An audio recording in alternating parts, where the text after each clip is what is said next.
used to buy a pickle. It only used to cost a nickel. And a bus ride only used to cost a dime. Lotsa Luck. Them days can be forgotten. The world has gotten rotten. Lots of luck.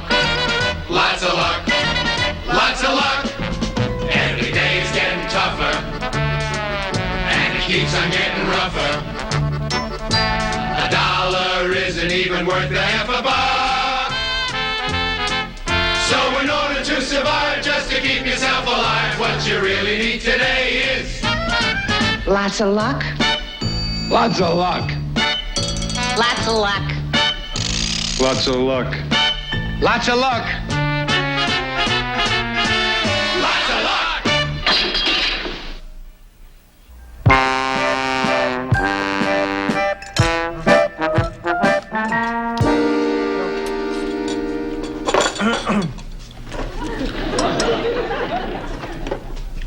Arthur, just once, leave something. The only family on the block that don't have no garbage.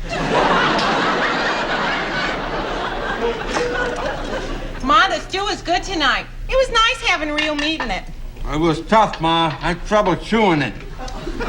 Since when do you chew? All I ever seen you do is swallow.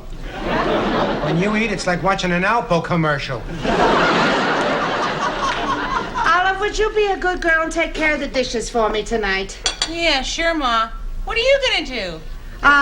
Well, I'm going to the laundromat. The laundromat. It was there last night and the night before. Well, I'm going again. Anybody see my pocketbook? I didn't, Ma. Oh, I better left it upstairs. It's a funny thing about pocketbooks. They are never downstairs. They're always upstairs. Unless you're upstairs, then they're downstairs. What would Ma be washing every night? We wouldn't have that much laundry if we all stripped naked. Oh, spare me that thought. Arthur, ain't this your shirt? Yeah, but I thought she washed it yesterday. She did. It's clean. You sure? Is there any other time I'd be smelling one of your shirts? Everything in this bag is clean. What's going on here? Guess where I found my pocketbook? Where? Right where I left it. That's usually where they are. Well, I think I'll say good night. Good night, Olive. Good night, Ma. Good night, Arthur. All right, Ma. Good night, Stanley. Good night, Ma. Did I leave anybody out? We're the only ones here. Oh, well then, I'll just say good night. Oh, Ma. Yeah, thank you. Well, good night, one and all. Now, you see, Stanley, that is strange. She almost forgot to take the clean clothes to the laundry. That's because maybe she ain't going to the laundry. Oh, yeah? Well, then where is she going? I don't know. Maybe she's going to the doctor again like she did on the QT a couple of years ago. Yeah, why'd she do that? Well, she didn't want us to know that she was getting hot and cold flashes because she thought it was malaria. Malaria in Brooklyn? Hey, you know what, Stanley? Maybe she's working somewhere to make a little extra money. Yeah, you know something? If that is true, it's all your fault, Arthur. Me? Yeah. My mother's working nights. You ain't even working days. Hello, everybody. Hello, Bummy. How you doing? Hey, Stan. Want to shoot some pool? No, I'm not in the mood. Yeah, what's the matter? Well, we're kind of worried about Mom. Yeah, she's acting kind of strange. She's been going out nights and we don't know why. Why? Yeah. Why should she hang around the house when she got a date? A date? What are you talking about? Last night I saw your mother going into a bar. Into a bar? Yeah, with a guy. With a guy? Yeah, a guy and a laundry bag. The laundry bag we know about. Tell us about the guy. Seemed like a nice guy. How'd you know that? Well, when I was going in the bar, he held the door open for her. You don't find too much of that in Brooklyn. All right. Where is she? Where is she? It's almost 1 o'clock. She has never been out this late before. Stanley, maybe they went to a double feature. All right, but there's got to be a telephone. The least thing a mother can do is call. Oh, she's here. Okay, and I'm gonna ask her about that man. All right, no, wait. Please, let me handle it, will you? Let her tell us.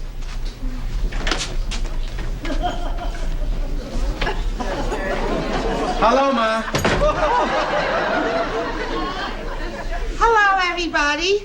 Ma, where you been? Yeah. What's the matter? It is 1 o'clock in the morning. That's what's the matter, Miss Shoes in the Hand. You didn't call. You had us all worried here. I would just say good night. Wait a minute, Ma. What? Sit down. What for, Stanley? I want to have a little chat. Now it's 1 o'clock in the morning. Ma, please. We haven't had a chat in a long time. We ain't never had a chat. Yes, we have. Not me, Stanley. That was your father. He had a chat with you once about sex. But didn't do no good. Later on, he had to hit you. Set me back 10 years. All right, come on. Sit down. Will you please sit down? Well, just for a minute.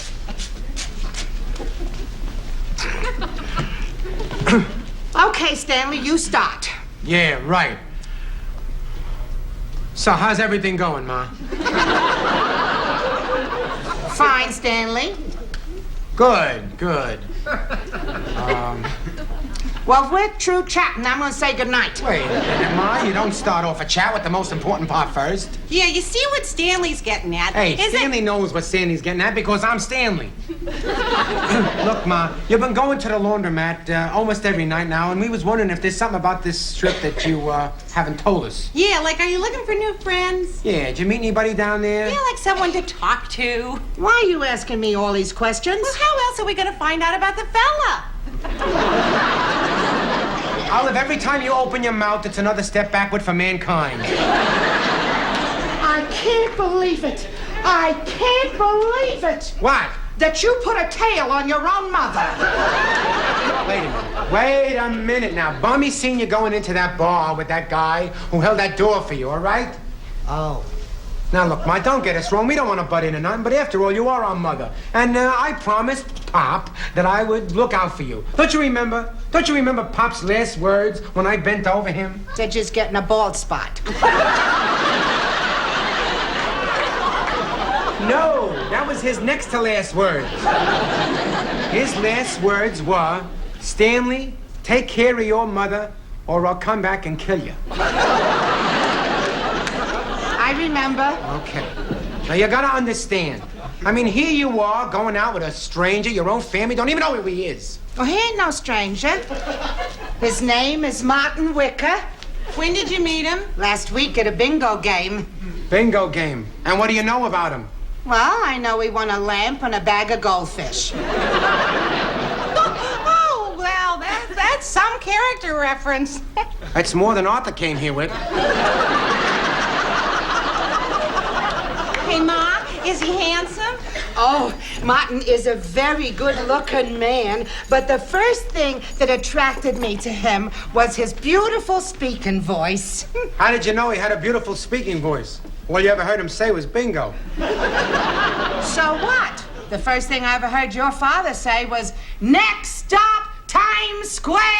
And we was married for 30 wonderful years. Okay, but it's 1 o'clock in the morning. I mean, besides listening to his beautiful speaking voice, what else you do? Well, we went to the movies, and after, we went to Martin's apartment. You did? Yes. And? And he made me a cup of cocoa with a marshmallow in it. And showed me pictures of his dead wife, which was taken when she was alive, of course. Martin is a very fine man who is a retired bookkeeper with no record of arrests. And sometimes, even though he forgets what he is about to say, otherwise he is in full possession of all his faculties. Okay, but I think we should have a chance to meet him. No more sneaking out. Do you understand? I want him to pick you up here next time he takes you out on one of your flings. All right, Stanley. All right. Now, if the committee is through investigating, the witness is going to get her beauty sleep. Now, just listen. As long as we know who you're with, we don't mind you going out on dates, even if you are our mother and an older person. That's right, Ma. like they say, just 'cause there's snow on the roof, don't mean the fire's out in the basement.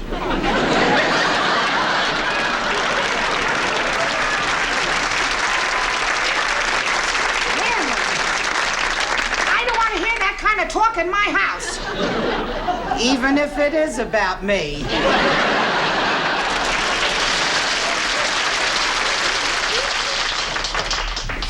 Hi, Stanley. Hiya, kid. Where's Mom? She's upstairs getting dressed to go out. Before dinner? He's springing for a meal. This is gonna be serious. Yeah, he's coming to get her and take her to the city. And then after dinner, they are going dancing at Roseland. I hope she remembers to put in her arches. How's the soup taste, Arthur? It tastes like you made it. That's Ma's recipe. But maybe I left something out. Tastes more like something fell in.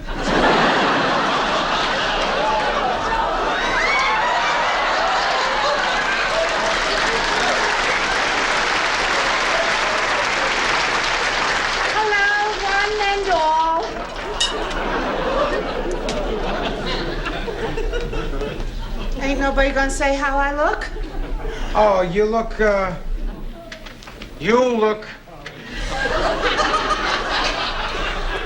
very unusual. What is with the head?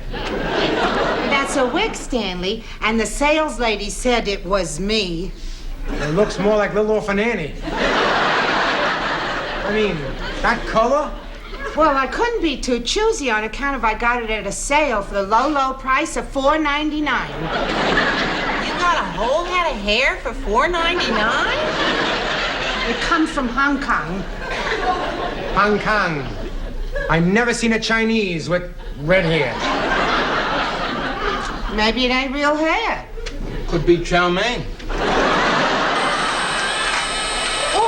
Oh, that must be Martin. Children, be nice. We will. Arthur, will you please swallow what's in your mouth? It looks like the sink backed up. Good evening, Martin. Hello, Iris. Oh, Iris, you got hair.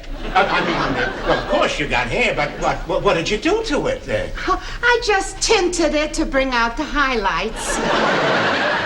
I would like you to meet my brood as it was. This here is my firstborn, my son, Stanley. Nice to meet you. Well, so this is Stanley. Well, your mother has told me a great deal about you. Stanley. Stanley. Get the. And this here is my second and last born, my daughter, Olive. Oh. How do you do, sir? Well, you see, it's just like I say. The pretty mothers have pretty daughters? Pretty daughters. Oh, thank you, kind sir. And what is the? Who is this?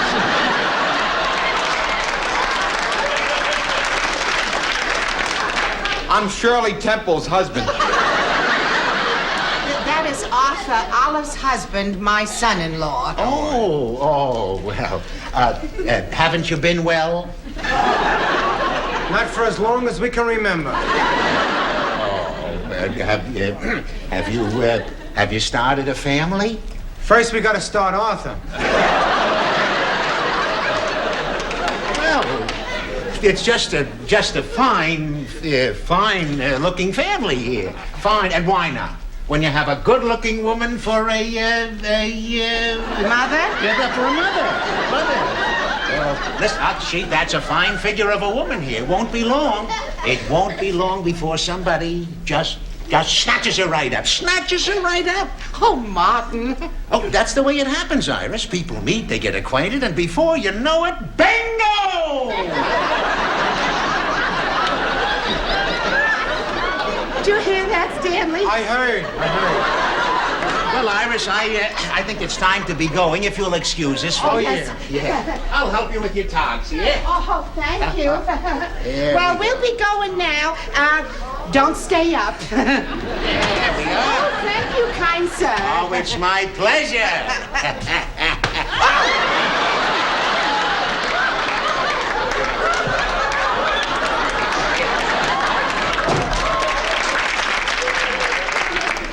He's not a bingo player.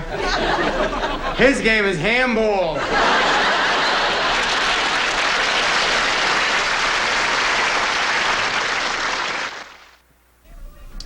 You can't believe my mother. She's out every night till 1 o'clock. Olive tells me that she wakes up 10 o'clock in the morning. I tell you, Bummy, under that red wig is a gray-haired teenager. So she wants to feel young and glamorous again. Glamorous.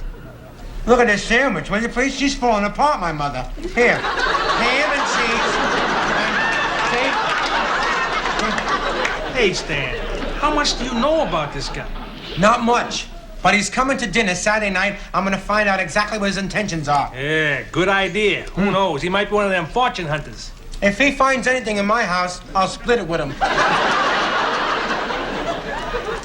Suppose they got married. Married.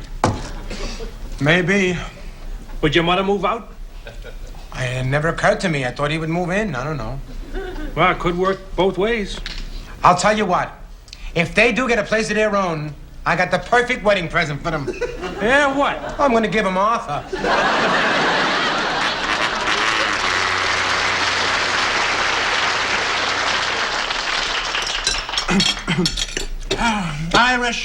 Irish, I don't know how to tell you. This meal was delicious, absolutely delicious. You know something? You're full of Full of what, Martin? full of surprises. Oh. She dances like a chorus girl. And her hair, every time I look at her, it's a different color. Look at it. But now, what do I find out? What do I find out? What do you find out? That she can, This one worries me a little bit. that she cooks. She's a cook, a great cook. She cooks like a dream, this woman. Like a dream. Oh, I ain't that good, Martin. Oh, Iris, yes, you are. One taste of this, one taste, and it was bingo!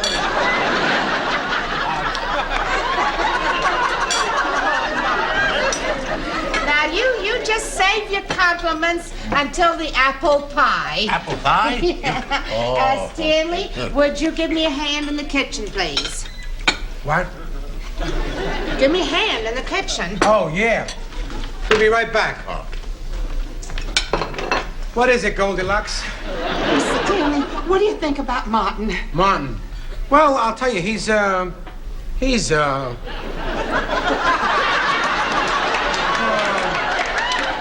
Don't make fun of him, Stanley. I'm not making fun of him. I just don't know how to feel about a guy who's very interested in you. You really think he is? Hey, he'd be nuts if he wasn't. Hey, Ma, what are you gonna do if he asks you to, marry him? Oh, I don't know. I wish your father was here. He took care of all them important decisions. I'm sorry, Stanley. Iris, talk about your surprises. Ollie in there is telling me, of all the ladies on the block, you got the best, the best, neck, the best, Throat? the best Voice! bingo!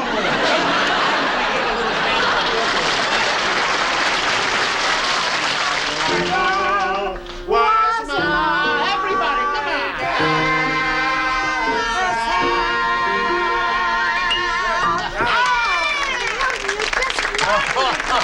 Oh, Iris, you're marvelous. Listen, you know something? We could make a wonderful Duet? duet. Yeah, and listen, since we're all here, this is the time to Discuss it? to talk about it. Look, I'll tell you, this musical duet makes me think that something could lead to a permanent relationship.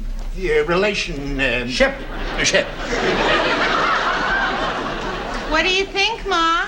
Now, nobody has to make any quick decisions. Well, that's good, because there are certain things that we should know before my mother accepts you into her bosom. Certainly, of course. For instance, we would like to know about your family background. On account of we made one mistake like that already. Also, we would like to know about your state of health, both physical and financial, because we made both of them mistakes too. He's right, Martin, you see, because marriage is a big step. It certainly is, Iris. In fact, I wasn't thinking of taking it. You said a permanent relationship. Yes, yeah, I know. I said permanent, but see, what I had in mind was more in terms of An engagement. living together.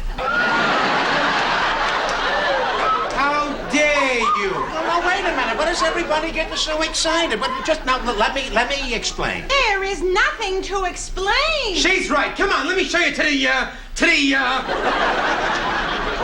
door. Bingo!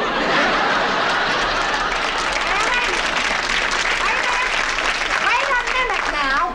Martin did not ask any of you to live with him. He asked me. Oh, Ma, you would not consider an indecent proposal. Olive, I don't get many proposals of any kind, so at least let me hear an indecent one. I want to talk to you later in your room, Mother.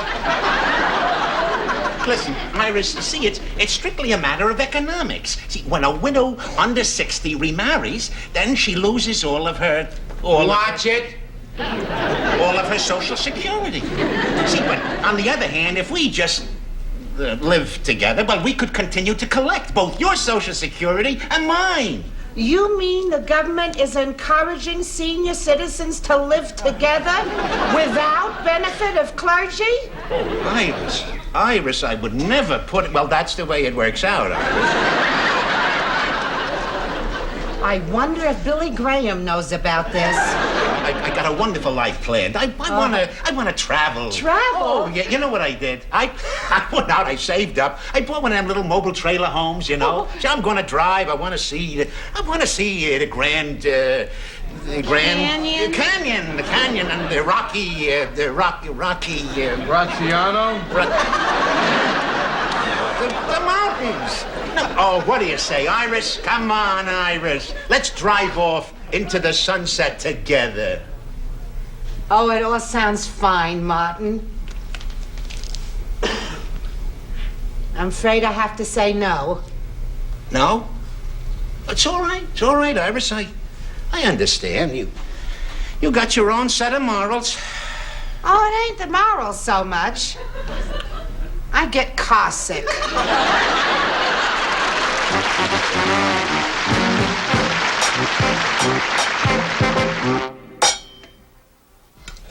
Hey, Mom, you know, I'm kind of glad that you didn't end up with that Martin. I'll bet he would have ended up sponging off us. That's all I need. Another sponge. Well, I think Martin was very nice, even with his modern ideas and his loose ways. Under different conditions, I might just run off with him. Ma, you mean live in sin? At our age, we couldn't do nothing very sinful. Anyway, it's good to have you back making the meals again. Arthur, that's no way to talk about Olive's cooking. Hey, Ma, you know we love her. But last week she made something called Olive's Surprise. Stanley, I thought you liked that. I did. But 2 hours after I ate it, it turned into Olive's Revenge.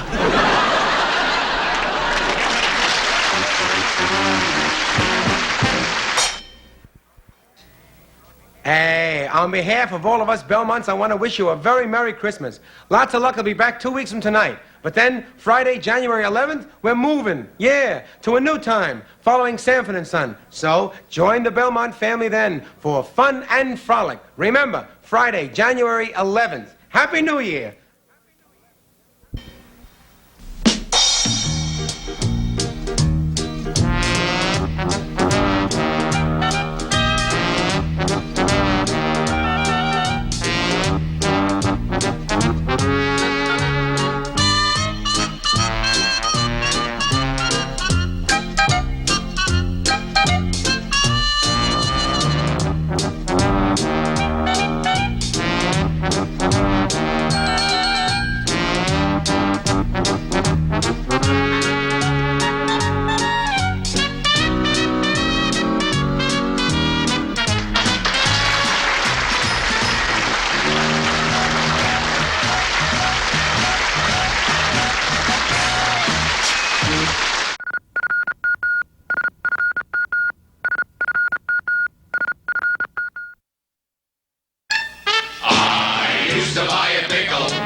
cost a dime.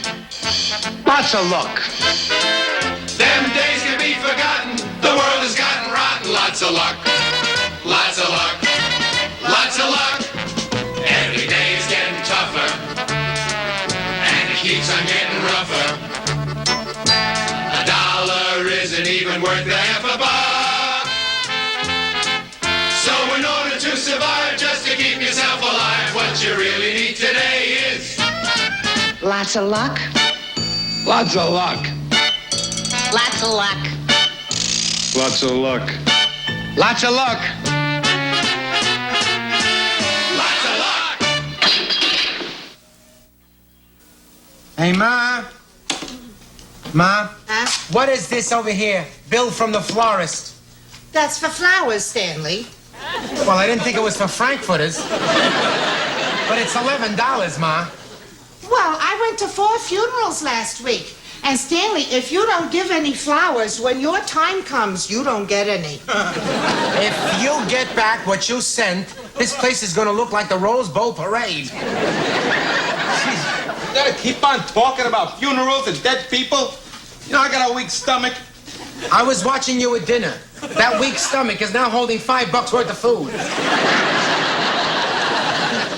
Another bill from the eye doctor? That's me, Stanley. I broke my glasses. What happened? I sat on them. Again?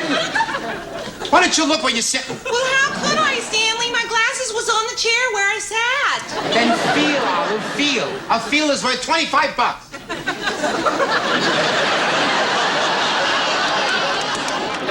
Well, that's it. And do you know what the balance in my checkbook is? 97 cents. Geez, I've been working all my life. I haven't got enough left in the bank for a pizza. Now, Stanley, if you're finished with them bills, now might be a good time to tell you. What? The furnace broke down today. Why didn't you tell me before? I didn't want to put you in a bad mood. Now I'm in a good mood? Well, anyway, the plumber came and he gave me the estimate. It's $15. That's not bad. Oh, that's just for giving the estimate. But that goes toward the total bill, don't it? Oh, yeah. Either for the furnace or the water heater. What is wrong with the water heater? It stopped heating the water. Well, I'm telling you something. We cannot fix the furnace and the water heater at the same time. And you people, you have to decide whether you're going to have a hot shower and go in a cold room or have a cold shower and go into a warm room. Choose. What he asked me, but this is the result of poor financial planning. You know, what we need is a little nest egg. Why don't you stand up, Arthur? You've been sitting so long, you probably hatched one by now. Hey, Stan, you want me to bring in some money? How much you want? I mean, name it. 1,000, 5,000, 10,000? I think 10,000 would be nice. How you going to get the money, Arthur? Leave your dentures to the tooth fairy? Stanley, Arthur don't have no dentures. No, but he's asking for them. What are you talking about, 5,000, 10,000? Yeah, look, the horses, Stan, the horses. Oh, horses. Yeah, I just started handicapping him, and I'm already $10,000 ahead. $10,000. Yeah, of course, they only made it on paper. We had a dog that did the same thing.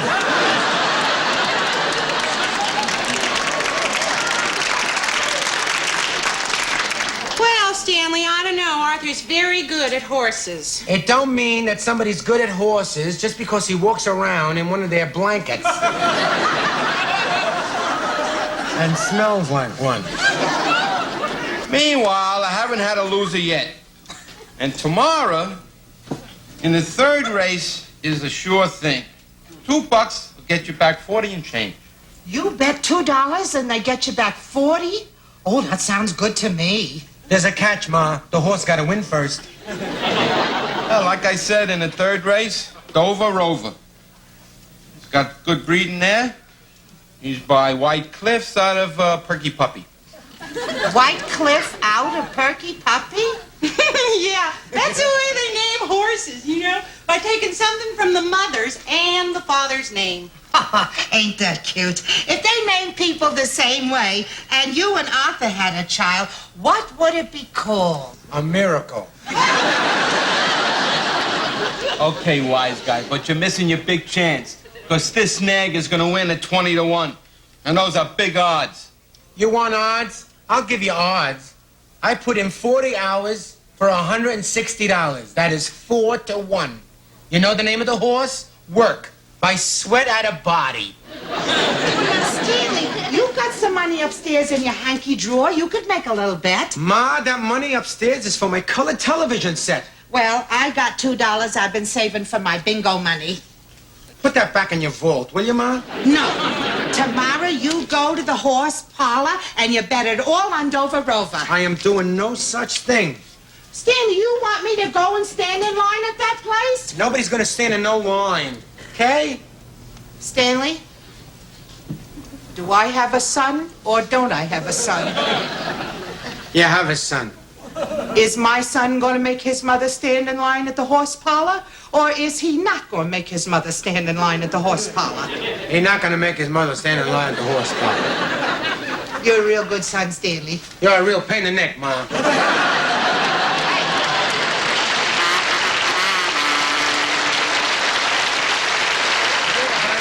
Mr. Simpson, is that estimate for the water heater and the furnace a real estimate, or is that estimate a reaming? Yeah, but I mean $40 for a new safety valve. Suppose we don't fix it. I mean, what's the worst thing that could happen? The whole house, huh?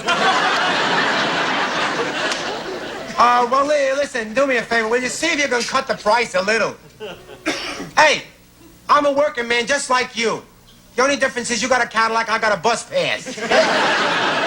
Yeah, okay. Okay. Hiya, Stan. What are you smiling about? I just got my new waterbed installed. Oh, you single guys got it made. What are you talking? You're single. I forgot. I keep thinking I'm married to Arthur. Oh, you follow the horses? Yeah? What do you think of Dover Rover? Dover Rover? Yeah, he's running in the third race. You mean he's walking in the third race? This horse has come in last every time he's run. Yeah? Arthur says that he can win tonight. Arthur? That loser? You're not gonna bet him, are you? No, you know I don't bet. But I promised Ma that I would put $2 on Dover Rover. You don't think he can win? Let me put it this way.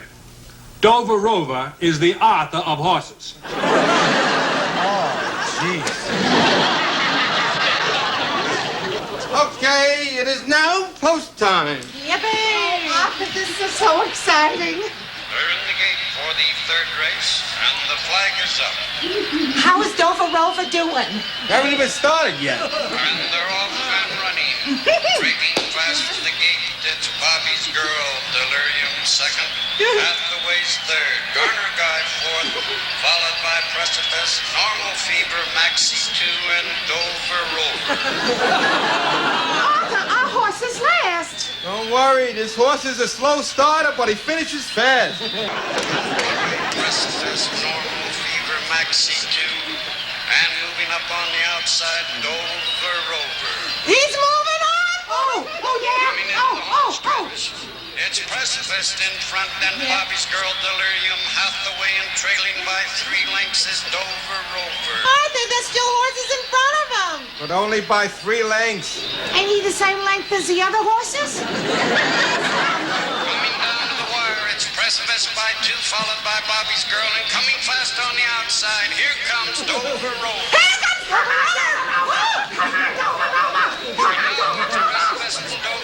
Precipice and Dover Rover. It's Dover Rover by a neck, Dover Rover and Precipice, and the winner is Dover Rover.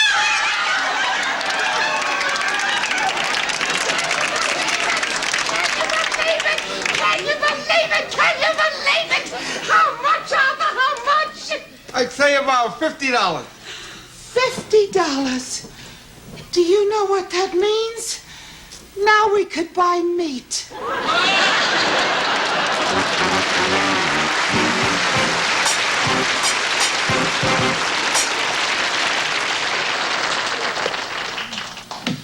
Hey, that roast beef smells good. It really does, Ma. I think my old oven is smiling. And Arthur's new cigar smells good, too. You know, your mom got classed, Olive. 45 cents. You can actually smoke this without getting nauseous. Hi, Stanley. Oh, hello, Stanley. How are you? Isn't it exciting about Dover Rover? Thrilling. I'm gonna go in and lie down on the couch. I don't feel so good. Hey, Stan, I bet you got a pain in your throat, huh? Choking on account of my horse one? Oh, but you don't have to eat no crow, because we got roast beef. Who asked you, Mr. Dirt?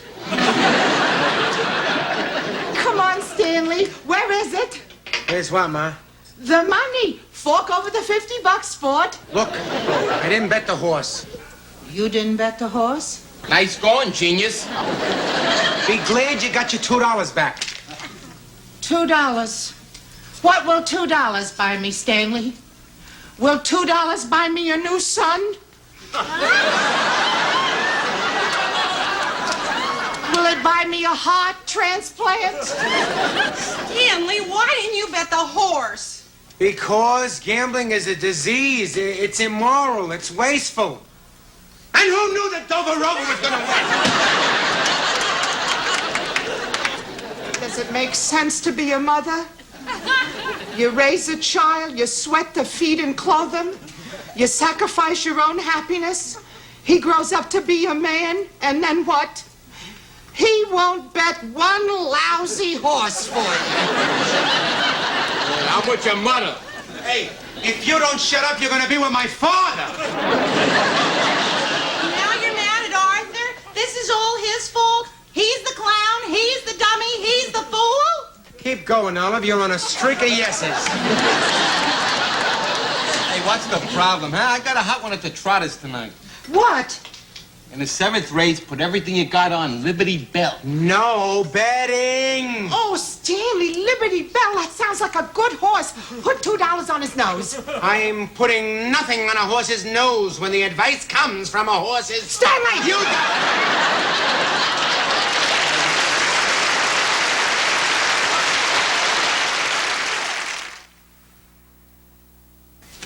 hello, I am your terrarium. The plants inside me create a natural balance. Do not water me, do not place me in the sun.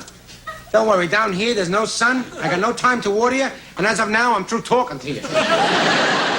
Is this the lost and found? No, it's door number 3 on Let's Make a Deal. Hey, Stan, I'd like to show you something I just found. $100. $100? Where? Hey, I didn't find it on no bus. I found this on the nose of a horse. Liberty Bell. Liberty Bell. And you got the tip from Arthur. Yeah, after Dover Rover, I called up to see what else he liked. You should have betted, Stan. Well, I don't bet. I thought I told you that. Didn't I make that clear to you? That's clear, isn't it? I mean, that's perfectly clear, isn't it? Hey, you don't bet. And in the future, do not call my house and get tips from Arthur. I'm not running a horse room with a resident tout. Is that clear? Is that very clear? Hey, Stan, don't get mad. Kay. I know you got a moral thing against betting. That's right. I respect that. I mean, here you are without a pot to put it in. You're at the bottom of the heap. You owe everybody. You're the sole support of your mother, your sister, your brother-in-law. You got a busted furnace and a heater. You still don't have a color TV set. And yet you won't bet on a sure thing that'll make you bundle and clear all your bills. That takes character, Stan. Buddy, I'm gonna bet. You're gonna bet? I'm gonna bet. That's clear, isn't it? It's very clear. Hey, I think you're doing a smart thing. Sure. After all, how many guys have a brother-in-law that's a witch? Where does he get those winners? I think from the horse flies that hang around his bathroom. Okay. Arthur's best pick for today is Harry's cousin. Harry's cousin. He'll go off about 8-1. $50 will make you 400. 400? Oh, my goodness. I could take care of the furnace, the water heater, and I can buy a colored television set. That's right. Now, Stan, we got to get the bet down. Go bet. Quick, before I change my mind. Oh, I can't go too quick because I need the money. Oh, yeah, I almost forgot. Here.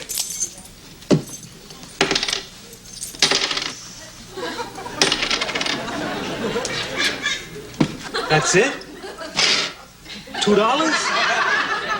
I mean, expect to get a lot for this handkerchief? Where am I going to get $50? Hey, Stan. What about this? What about it? That's lost and found property. I can't take nothing from that. Get out of here. It wouldn't be taken. It'd be borrowing. Harry's cousin pays off and you unborrow it.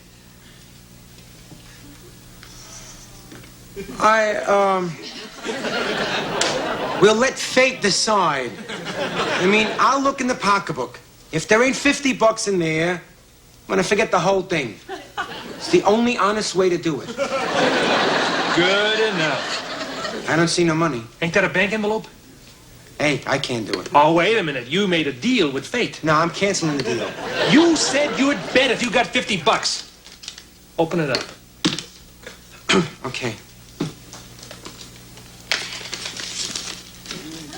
How much is in there? $48.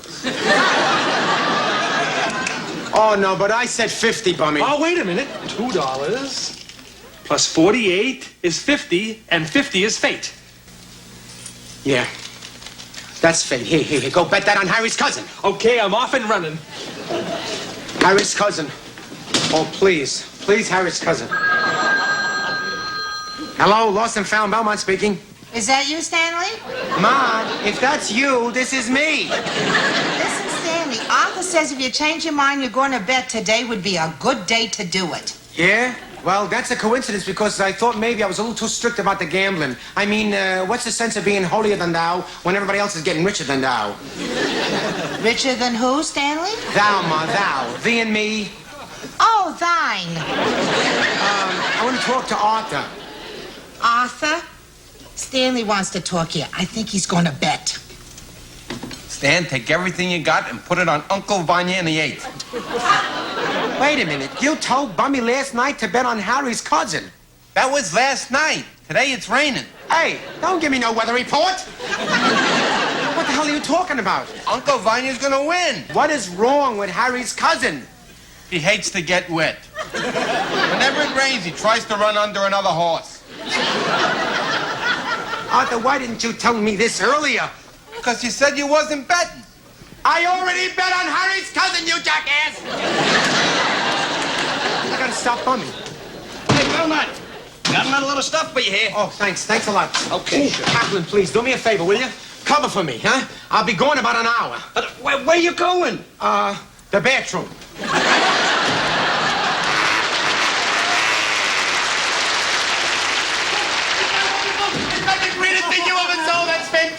Fantastic. $400, Harry's cousin. I could kiss that horse. I could kiss Arthur. I'll stick with the horse. Imagine he was dead last, and he still comes out to win in the rain. Hey, he had help from Uncle Vanya. Yeah. Who ever heard of a horse getting a sneezing fit in a stretch? The jockey had no hanky. Oh, Stanley, we stick with Arthur, we're going to become millionaires. Hey, are you kidding? Arthur picked the wrong horse, Uncle Vanya. If I caught you in time, we would have lost all our money. Huh? Oh, yeah, that's right. That's right. No more betting on Arthur's horses. I got to put the money back in the pocketbook. Then I got to buy a color television set. Everything is going to be beautiful, providing Olive don't sit on her glasses again. Would you care to join me in the returning of the borrowing? Oh, yes, ever so gladly. Perhaps I should add $1. Interest. Oh, sport. Bummy, Yeah? where's the pocketbook? Right there in the basket. No, it was in the basket. It ain't in there. Kaplan! Oh, Kaplan! It's about time, Belmont. There was a brown pocketbook in the basket. What happened to it? It's a brown pocketbook. Oh, yeah, a lady come in and I give it to her. Oh, no. Did she say anything? Sure. I mean, first she said thanks. Sure. Then she said there was money missing from it. And she opened up some big mouth. She opened up a big mouth, huh? So what'd you do, Kaplan? What? I don't know from nothing. I sent her upstairs to see the supervisor. Mr. Feeney? You know what that means, don't you, Bummy? I'm gonna be back on the bus to Sing Sing. What's the matter, Belmont? Nothing. Thanks for covering for me. All right, don't mention it. Oh, by the way, Belmont, an hour and a half in the bathroom. Do me a favor. Next time you need that much relief, call a doctor.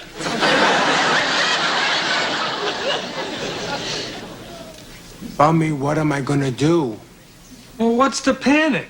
You got $400 in the envelope. Take out 48. Tell a supervisor you was holding it for safekeeping. Then give it back to the lady. Yeah, that's what I'm gonna do, and I'm gonna do it right now. Belmont, Hello, Mr. Feeney.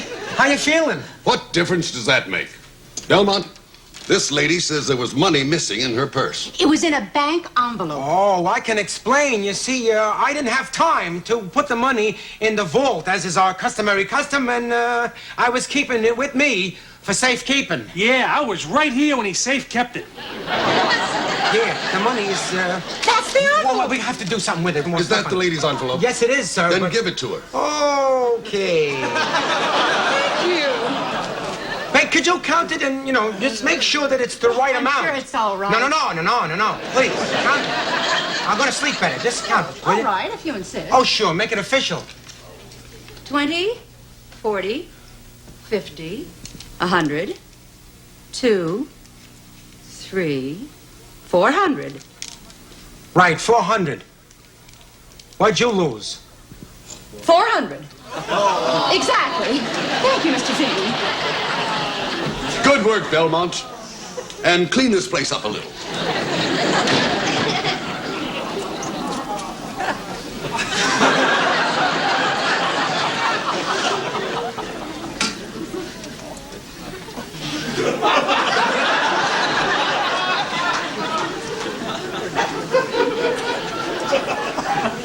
Stan! That lady! She walked out of here with $352 of your money.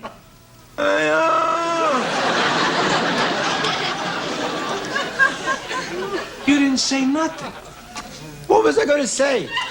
I took money from your pocketbook and bet it on the horses. Come on. Oh, yeah. Gee, that's tough luck. No, it's fate. How do you figure? Well, you see, God knows that I won a colored TV. But in the big book, he only got me down for a black and white.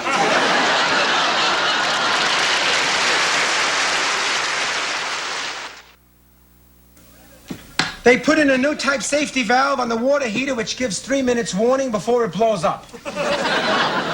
The furnace is fixed and guaranteed for 30 days or till the winter, whichever comes first. I'm so relieved you paid all them bills. I'm glad you're relieved. I had to borrow the money from the credit union, of which I am a member.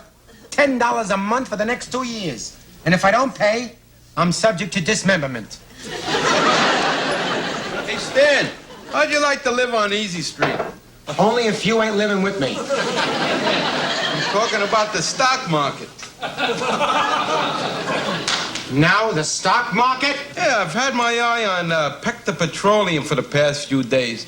If I catch you reading anything but the help wanted, I'm gonna take your tongue and boil it in Pector Petroleum.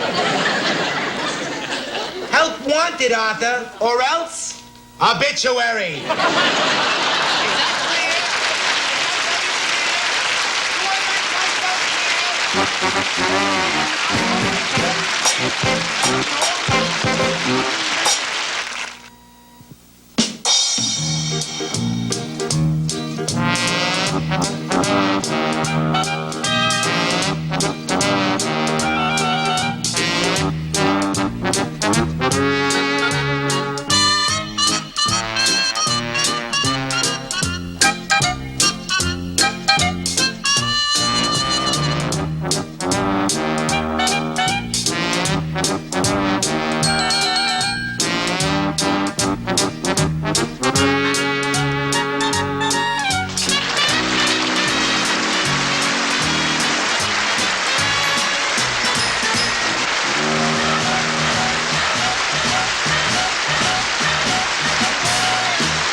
Used to buy a pickle.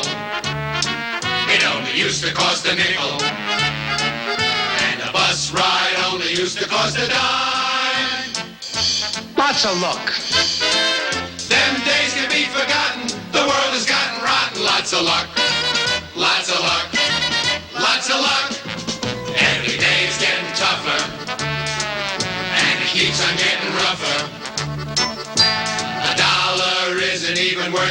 a buck. So in order to survive, just to keep yourself alive, what you really need today is Lots of luck. Lots of luck. Lots of luck.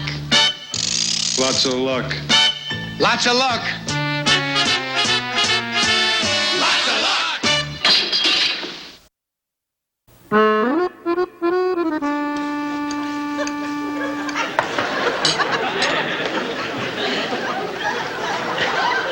Hey, Arthur, slow down.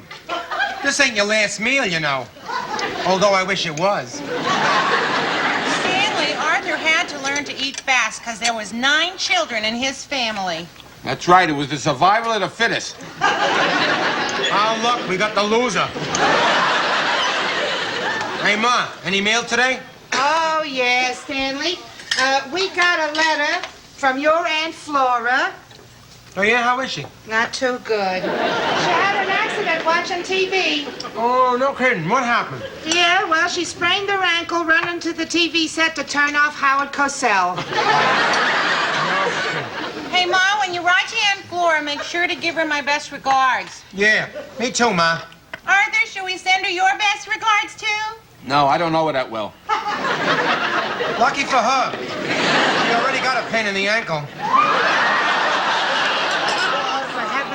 We got a letter for you today, Stanley. Oh, yeah? Which I don't know what it is. City of New York, Bureau of Real Estate. Real estate? Oh, Ma. Did you send that check in that I gave you for the taxes? Oh, yeah. I put it in the envelope they send you with the little window. I even cleaned the little window first. Is it good news, Stanley? Good news don't come from the government. Look at this. Stanley, what's the matter? Oh, something bad in the letter? No, it's all right. I'll handle it. Now, Stanley, there are no secrets here. This is one family. And if there are any problems, we all got a share in it. Right? Right, Arthur?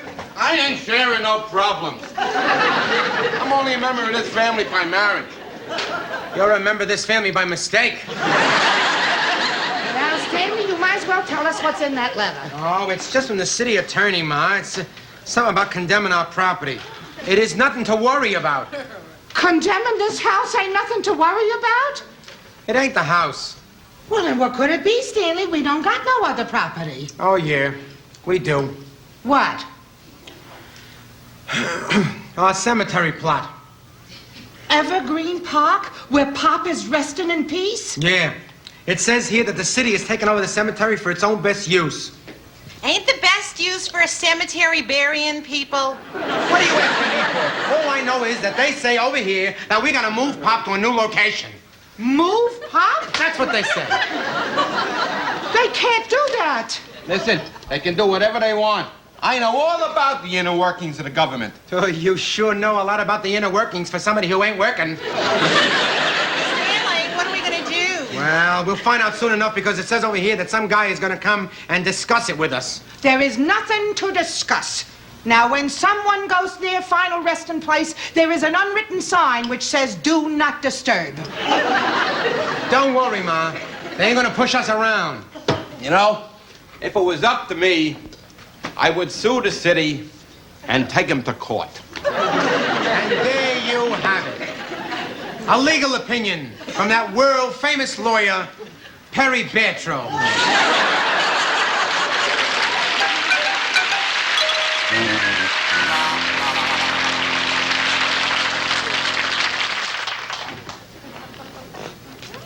Can I see the paper, Stan? Yeah. Here, take it. And don't mess it up, will you? Every time you chew the paper, it looks like kitty litter. Okay. You know the attorney from the city is coming now, don't you? Yeah, so what? And you're gonna hang around like that? Yeah, why not? It looks terrible. So I ain't no Prince Philip. The Queen will be glad to hear that. What's that, Ma? Just some nuts for the company. What company? It's just a guy from the city. Anyone who comes in my house is company. All right, now that's him. Will you please butt out so that I can handle it? You gotta be tough with these guys. Yeah? How do you do? H.R. Bunce, City Attorney's Office. I'm here about the cemetery removal. Oh, yeah. I'm Stanley Belmont. And this here is my mother, wife of the removee. Nice to know you. Likewise. And this is my grieving daughter, Olive. And that's the cause of her grief? Her husband, Arthur. How are you? Come and sit down, Mr. Bunce. Thank you. Madam, I want you to know that the city of New York deeply regrets the necessity of you moving your loved one. Well, I just want to tell you, I think it's disgraceful the way the city is always picking on the little people. Yeah, you never hear about nobody moving Grant's tomb. The city of New York, in trying to meet the needs of its citizens, is planning to enlarge the airport, thus making room for the big jumbo jets. Jumbo jets? Are you trying to tell me that you're moving my father so you can make a longer runway? Just to think your father was always afraid to fly. Now they're going to be taking off and landing on him. Not at all. All those residing at Evergreen Park Cemetery will simply have to be moved to another location. Mr. Bunce, suppose we tell you that we ain't moving. Suppose we tell you that our plot stays right where it is. Sir, the city of New York will pay you for your old family plot, thus giving you enough money to purchase a new one. If we gotta move, the new place has gotta be as nice as the old one. Yeah, how much they gonna pay? Your plot is appraised at $2,000. $2,000? I consider that an insult. I told you that I would handle it, but out. We can get more. I consider that an insult. Suppose I told you that we don't accept your offer. You are hereby advised it is within your rights as a citizen to contest the city's claim of eminent domain and to bring to bear such actions as may be available to you under the law. Stanley, you work for the city. What does that mean? It means we're up the old creek without a paddle, Ma. I guess whether we like it or not, we gotta move Pop. Yeah, it just goes to prove something Pop always said. What's that, Ma? You can't keep a good man down.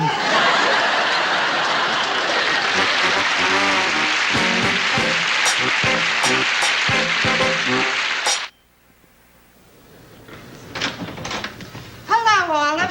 Hi, Ma. Did you find a cemetery plot? Boy, oh boy. With today's prices, a person could die before they could find a cemetery they can afford. You didn't find nothing, huh? Me and Mrs. Kretschmer went to 5 cemeteries, and there was something wrong with all of them. Well, I found one right here in the yellow pages that sounds good. Now, let me see.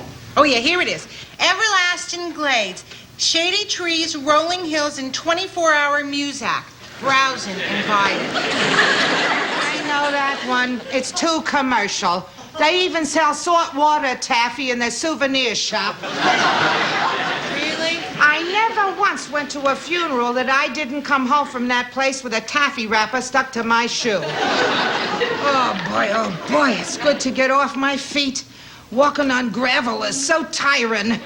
Where's Stanley?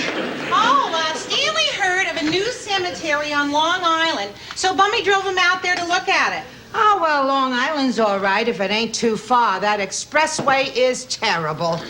Oh, never forget Mr. Caloris's funeral. That was way out near Jones Beach, wasn't it? Oh, yeah. A place called Heavenly Dunes. What traffic. By the time we reached it, everybody was mad at Mr. Caloris just for being buried there. What a shame. Oh, yeah. At the services, half the people was praying for Mr. Caloris, and the other half was praying that the traffic wouldn't be too heavy going back. Stanley? Hello, Stanley. How are you? I'm fine. Hey, the Belmont burial problems is solved. Oh, really? Why? Well, I think I found a perfect spot. It's a little unusual, Ma, but I know you're gonna love it. It's, called Perpetual Greens. Perpetual Greens. That has a nice ring to it. And it's new, so we can get in on the ground floor, so to speak. Which could amount to a substantial saving. Oh, well, now, I'm all for saving as long as we don't have to sacrifice quality. Oh, no. This is a very high-class place. They give you a complete service. Here, see? Their slogan is, you die, we do the rest. Ain't that comforting? Yeah. Here, let me show you the picture. Oh, ain't that pretty? Why, it don't even look like a cemetery. Yeah. That's the unusual part, Ma. It wasn't always a cemetery. What was it before? A golf course. A golf course? That's why they call it perpetual greens. Scooch over. Oh, yeah.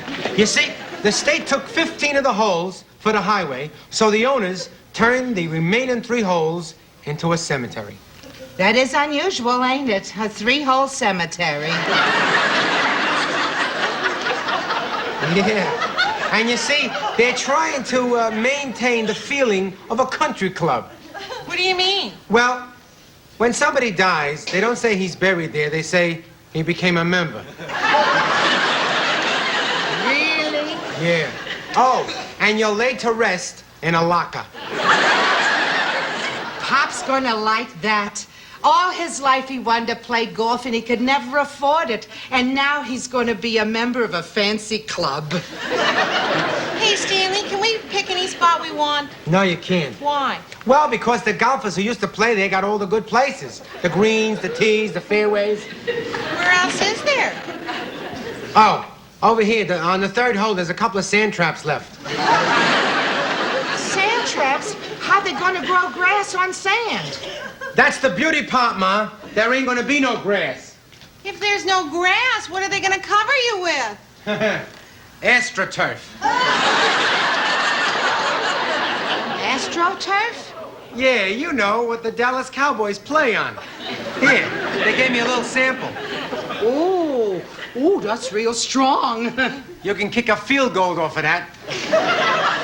Now this sounds very nice, Stanley. How much do they want for a family plot? Well, you ain't gonna believe this, Mom, but the whole thing, the whole thing only cost $1,600. Wow, and the city gave us $2,000, so that leaves $400 extra. Uh-huh. Pop would like that.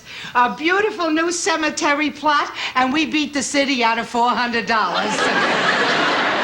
Hey, Ma, you know what that $400 could mean to the Belmont family? Financial security. Hey, better than that.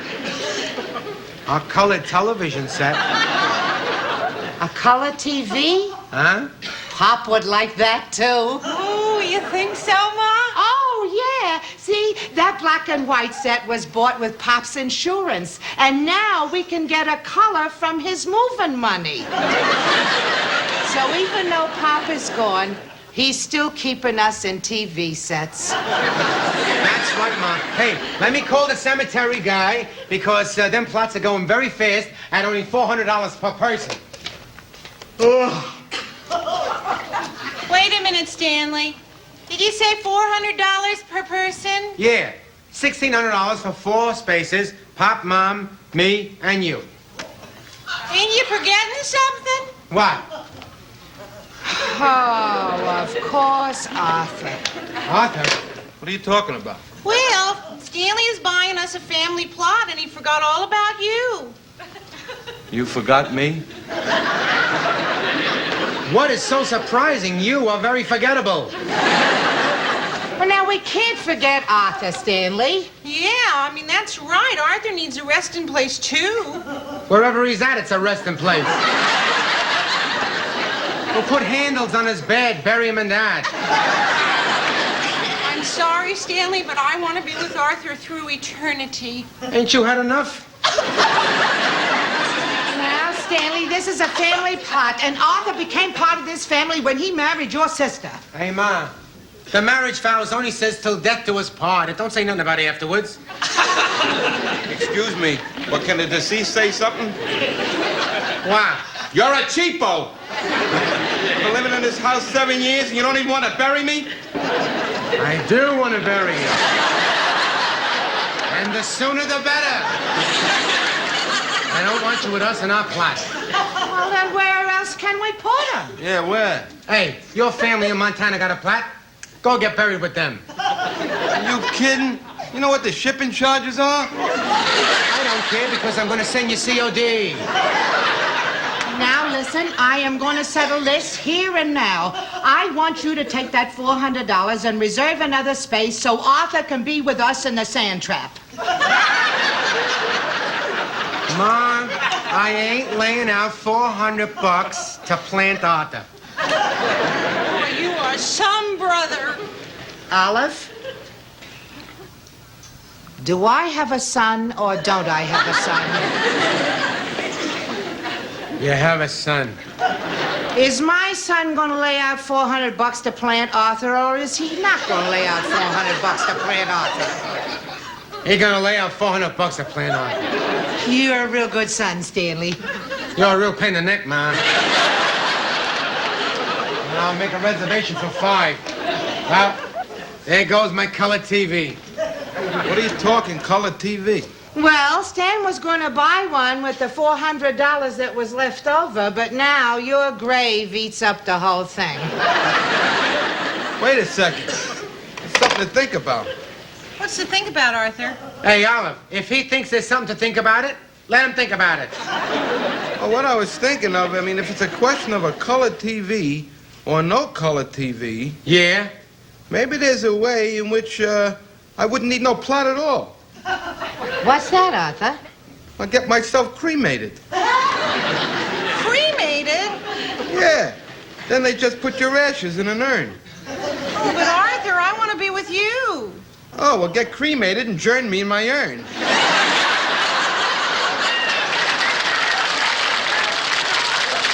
Now, listen, an urn costs money, too.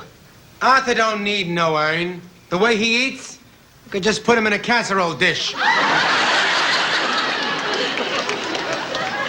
Now, listen, we are not going to cremate Arthur just so we can get a color TV. Wait a second. There's another possibility. I wouldn't need no plot, and I wouldn't need no urn. Keep going, Arthur, you're hot. I'll give my body to science. And I will go with you. Would you stop following me everywhere?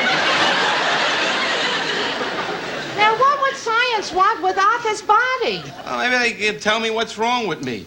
You know, in that way, it could be a benefit to mankind. That's right. Cure future cases of chronic unemployment. I don't know. I don't think I like the idea of Arthur donating his body. Look, I got the right to dispose of my remains as I see fit.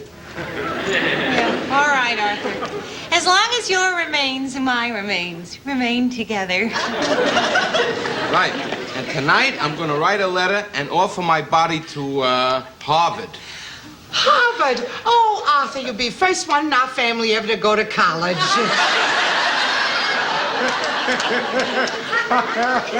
What are you laughing at? What do you want to bet your remains flunk out?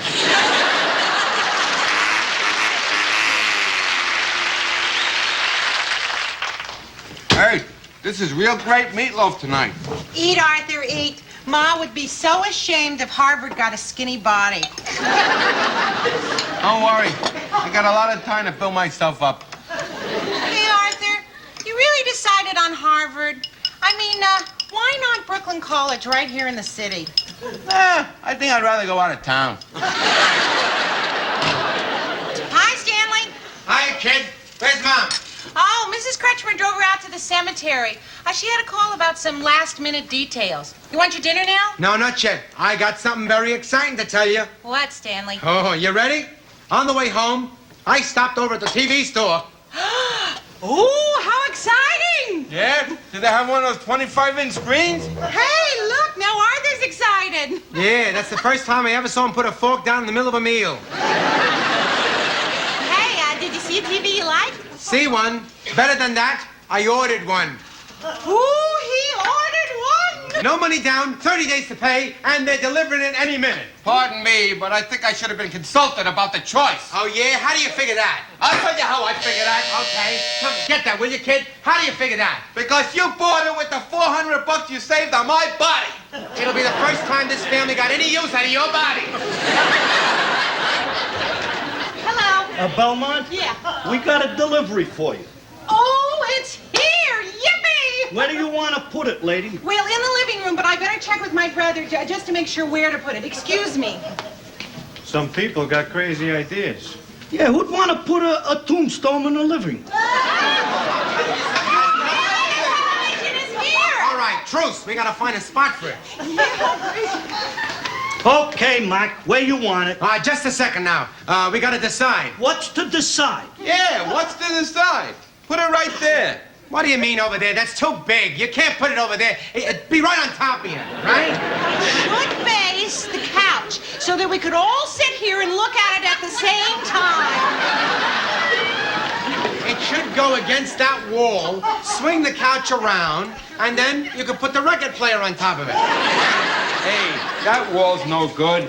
I'm gonna be lying on the couch in the afternoon, and the sun's gonna hit me right in the eye. Now I'm gonna hit you right in the eye. It goes against that wall. And if you give me any more argument, I won't put it down here.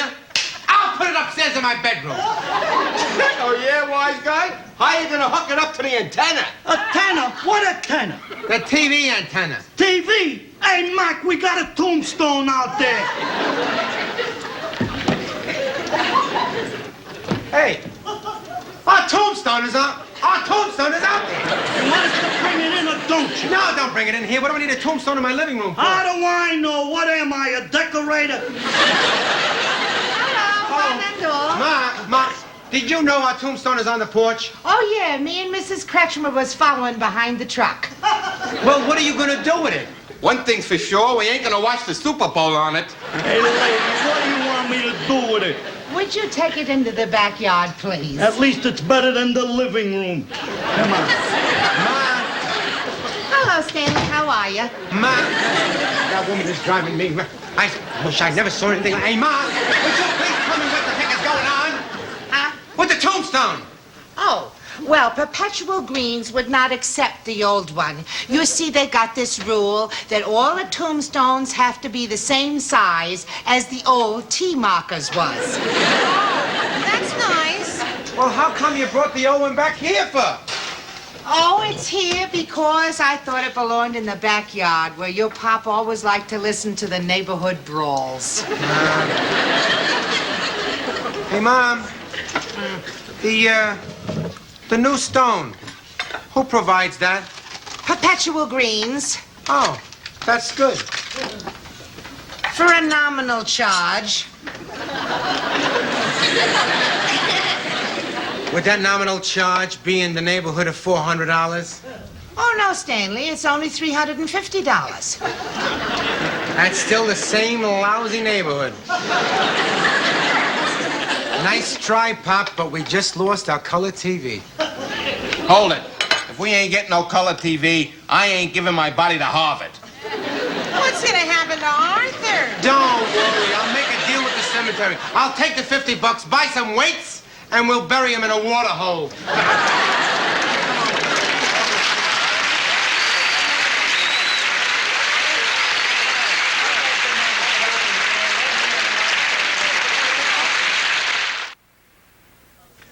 What'll I give him? What'll I give him? What'll I give him? What'll I give him? Would you stop? You better give me something or I'll give you something. All right. Here's the one you've been waiting for. What are you giving me that for? What do I need that card for? So don't take it. Don't tell me what to take. I'm taking it. Hang on, Ma. Oh, Mrs. Kretschmer is driving me out to Perpetual Greens for a visit. You don't have to bring a bouquet, Ma. They got those artificial flowers there. Oh, yeah, but with all them fake flowers and that AstroTurf, you gotta keep dusting. Goodbye, one and all. You know something? Sometimes I think Ma's a real screwball.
Used to buy a pickle.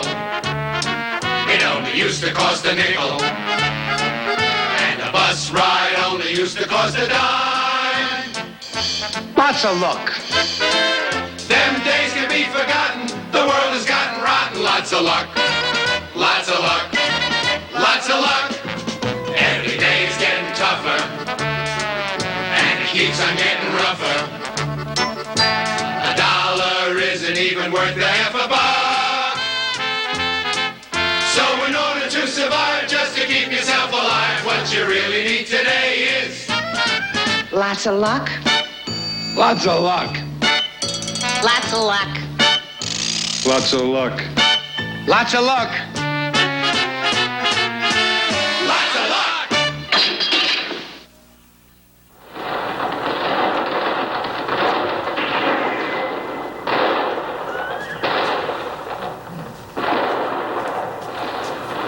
Richie!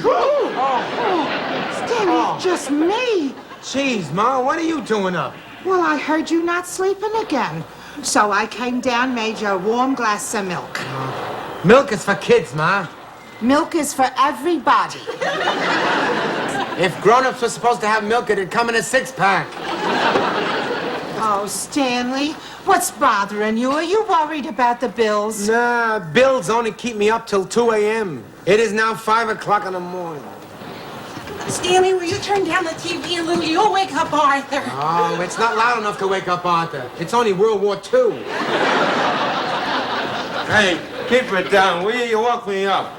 I hope I didn't wake up the flies around your bathrobe. The old needle again, huh, Stan? Just for that, I'm gonna get something to eat. Oh, boy. I must be crazy. The only time he don't eat is when he's sleeping, and I had to wake him up. Boy, Stanley, you sure are cranky since your insomnia. Stanley, I think I know why it is that you ain't sleeping. Your father used to have a saying, nature never meant for a man to live alone. Come on, Ma. You know I can't support no wife. Why not? Well, because I'm already supporting one. Arthur's. You shouldn't say that, Stanley, just because Arthur is temporarily unemployed. Arthur's temporarily unemployed like the Sahara Desert is temporarily out of water. That was fast. What'd you do? Put the refrigerator between two slices of bread? No, it's already made. Let me see that. That's my tomorrow's lunch. I only took one bite out of it. One bite? Looks like it was attacked by a shark. Here, finish it, finish it. No, I think I'll have a beer to go with it. Now, come on, Stanley. Drink your nice warm milk. It'll make you feel a whole lot better. Anything. Anything. I'll try anything.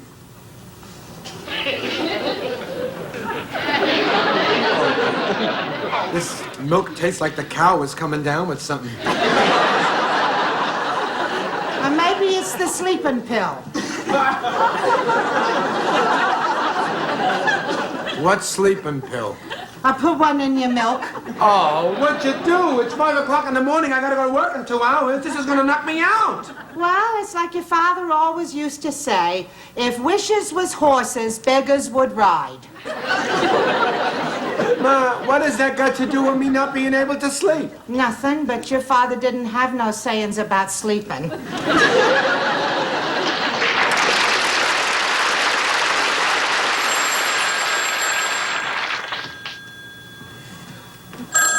Oh, no, Ma, I don't want to go to school.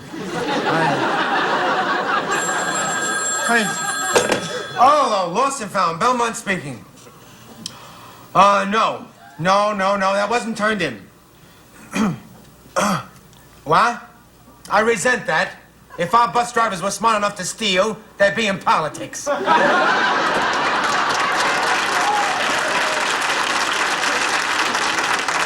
Stan. How you doing, Mummy? Hey, Stan, you look terrible. Thanks for telling me. I won't enter no beauty contest. Oh, take it easy. I'm sorry. I mean, I'm really sorry. I'm not myself. I haven't had a good night's sleep in 2 weeks. Hey, maybe you ought to see a doctor. I did. I passed the company physical last month. Don't you remember? Yeah, but you know, there's other kinds of sick besides physical. Are you calling me Looney Tunes? No, I just think maybe you ought to pay a visit to the company psychiatrist. I lose a little sleep. By the way, you got me in a rubber room. Hey, I ain't saying no shrink. Okay. You're my best friend. I gotta tell you something. What? People are starting to talk about you upstairs. Upstairs? You mean on the 4th floor? Yeah, you know who's on the 4th floor of the bus company. Yeah, the big wheels. Right. So what are they saying about me? Well, for one thing, they've been saying you're very nasty to the people coming here in the Lost and Found. Me? Nasty? See? Just like that. So nasty, in fact, they're thinking about putting you back to driving a bus where the passengers are used to it. Back to driving no bus? Not after I worked my way up to down here. That would really be a sad waste of an intellect. Okay, I'll do it. But you gotta promise not to tell the other guys. Okay, how do I get in touch with this, his number's in the company directory, 5665. 5665. You know what that spells out on the dial? What? Kook.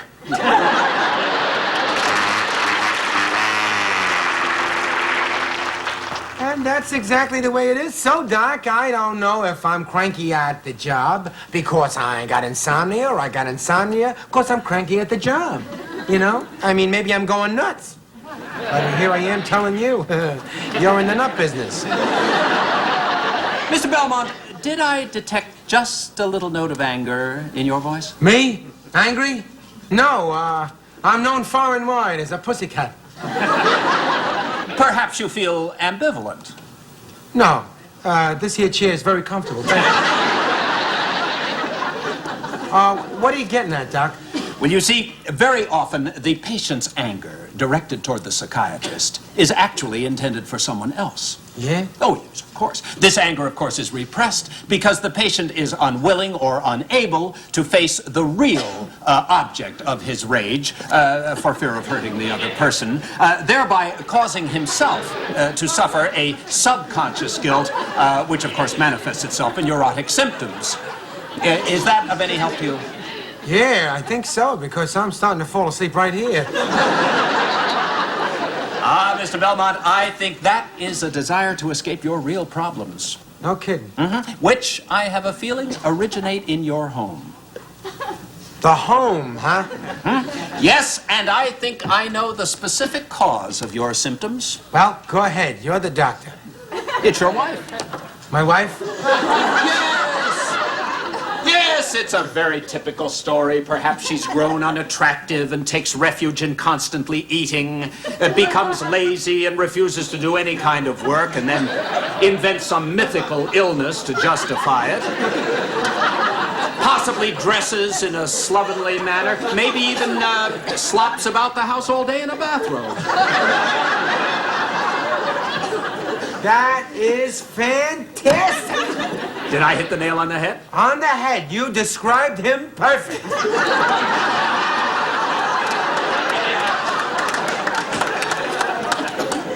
Him? You're talking about my rotten brother-in-law. Brother-in-law, I see. Does this man live with you? Right from the altar. When Arthur shook the rice off of his jacket, that was the last food he brought into the house. Well, Mr. Belmont, this obvious hostility indicates that your brother-in-law might be the irritant that is causing you this insomnia. Yeah? Yes, and I think it might be a good idea if you brought him with you on your next visit. Bring Arthur down here? Nothing doing. You don't want to take him into your confidence? No, I don't want to be seen with him in public.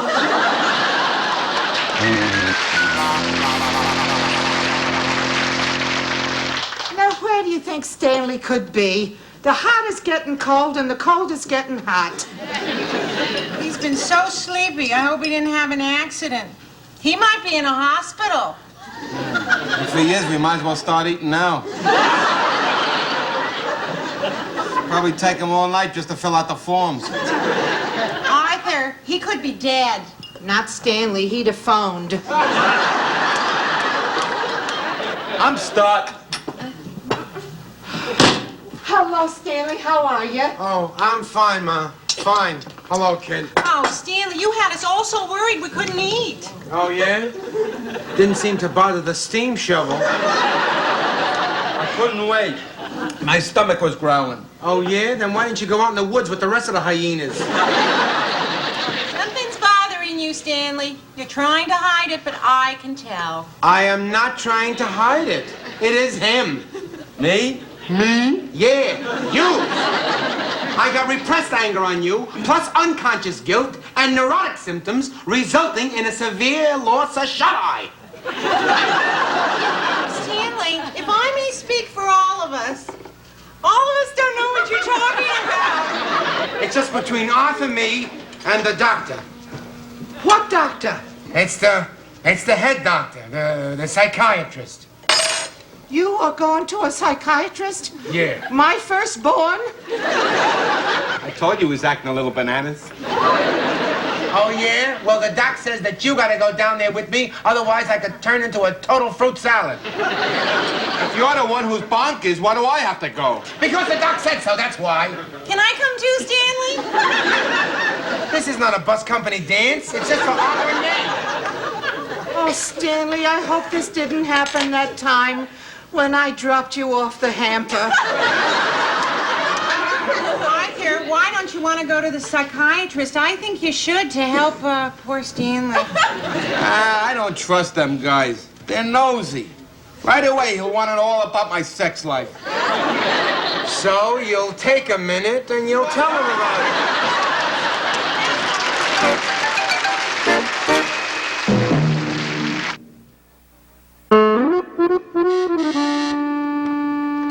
Yes?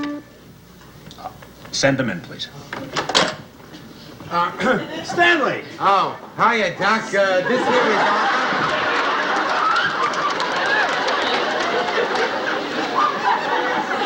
Arthur. Say hello to Doc. How do you do, Arthur? Now, let's get it over with. All right, come on. Ain't you gonna say hello to Doc first? Hello, Doc. You want me to get on the couch? No. No, the couch won't be necessary. Well, that's too bad. The only reason Arthur came over here was because he thought he could lie down. Sitting will be just Will you please? Come over here and take your hat off.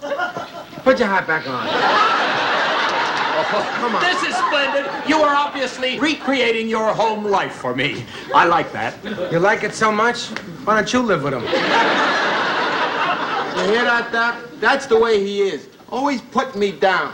Will you dummy up and let the doc talk? No, Stanley. We must not bottle up Arthur's emotions. I want to hear how he feels from his own lips. Well, you got his lips at a good time. Usually they're wrapped around a fork. Very funny, Stan. You're hurting, aren't you, Arthur? Oh, that's nothing, Doc. I mean, you ought to hear him talk to me other times. Why don't you show me? Pretend that you are Stanley. Yeah, go ahead. I can't do that. Why not? Because how am I going to get a pot belly and go bald on such short notice? Go suck him, Well, obviously, this is not going to work. There is a serious lack of communication here. Now, the first thing that we must do is try to establish some contact between you. Now, I want both of you to stand up. Come on, stand up, please. That's fine. Now, face each other. Now, Stanley, I'd like you to give Arthur a big hug.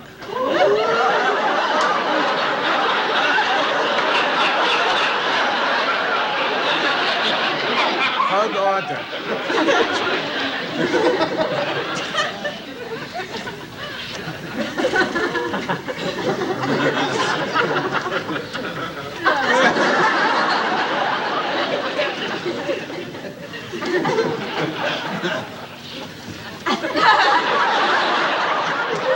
At least shake hands. Yeah, okay. Yeah, okay. That's fine, that's fine. Stanley, what did you feel? Mayonnaise. Mayonnaise? Yeah, I had to bribe him with a tuna fish sandwich to get him over here. Well, I think I see the problem. Arthur, could you wait in the reception room, please? Straighten him out, Doc, what? Meanwhile, I'll finish my sandwich. Oh, Stan, don't be too long. Remember, you promised to buy me a malted, too. Well, see, Doc? I mean, this is how it is all the time. Buy me, clothe me, feed me, give me. Yes, but Stanley, don't you see that the reason he acts this way is that you're making him feel unwanted, rejected? Yes. In his mind, he's a failure. Hey, in my mind, he's a failure. But you can change all that. Me? How, Doc? By being his friend. Oh, geez, that sounds like shock treatment to me. Stanley, this will give him a sense of security. He'll get a job, you won't hate him, and you'll start sleeping like a baby. Oh, let me understand you. You are saying that for me to get some sleep, I gotta love Arthur and be his friend. That's right. All right, I'll try it. But next to loving Arthur, my insomnia is starting to look pretty good.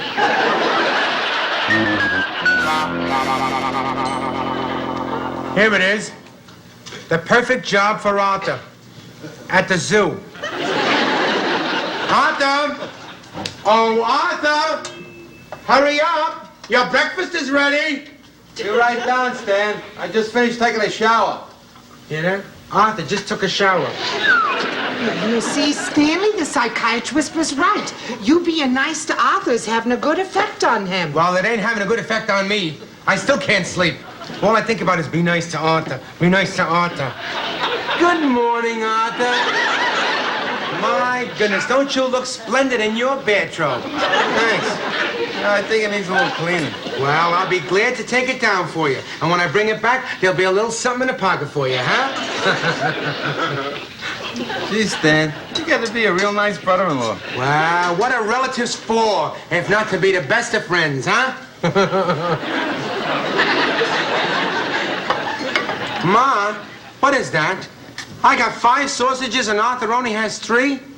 Well, you said you should have the most food because you was working. Work? What's work? Any dummy can work. Right, Arthur? Don't put yourself down, Stan. There are plenty of smart people working. What a sweet thing to say, Arthur. And just for that, here's a nice sausage for you, and look at that, huh? Gee, thanks, Stan. Look, Ma, Stan made my initial with the sausages. A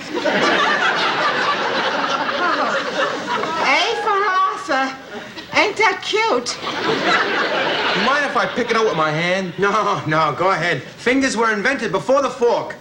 But who knows that? Better than you, Arthur. Eat, Arthur, eat. I want you to enjoy yourself.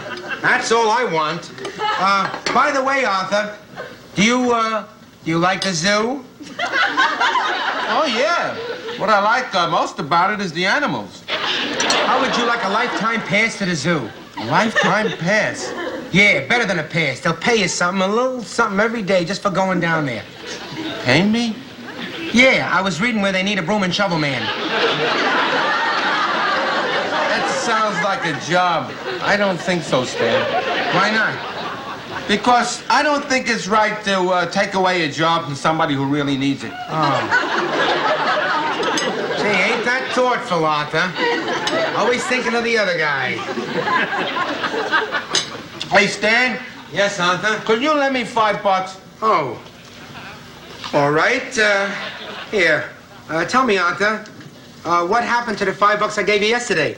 Oh, I bet it on a horse. He bet it? And what do you think? What? It came in last. Hey, listen, Arthur. You can't win them all, right? Hey, did that hurt? Yeah, it hurt. I'm very sorry. Here's $2 extra. It was worth it.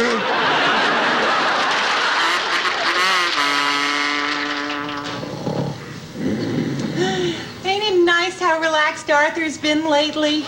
Yeah, that's his second nap today. You know what I think it is? I think it's because Stanley's suddenly taken such a liking to him. Yeah, well, I always say you can always find something good in everyone. Even in Arthur. Hiya, Ma. Hiya, kid. Hi, Stanley. Shh. Hello, Stanley. How are you? Not so good. I tell you the truth, I'm still so tired because...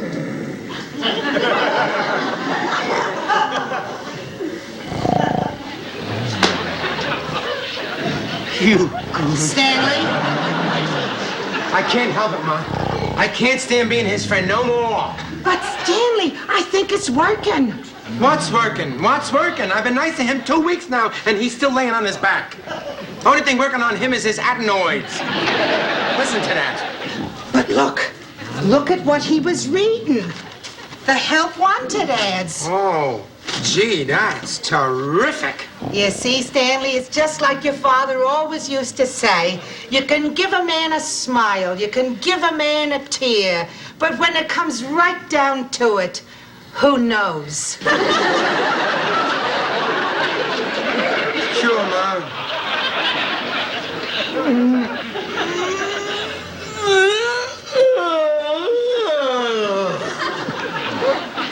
Well, I guess it feels good to get rid of that. Oh, hi, Stan. I didn't hear you come in. Arthur, you couldn't have heard a Sherman tank come in. I like when you josh with me. It makes me feel wanted. Wanted.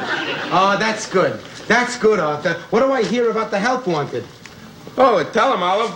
Well, Arthur has been job hunting all day. That's wonderful. I mean, it's not important, though, you know, but that's wonderful. Any luck? Oh, yeah. Yeah? Yeah, and it's all because of you, Stan.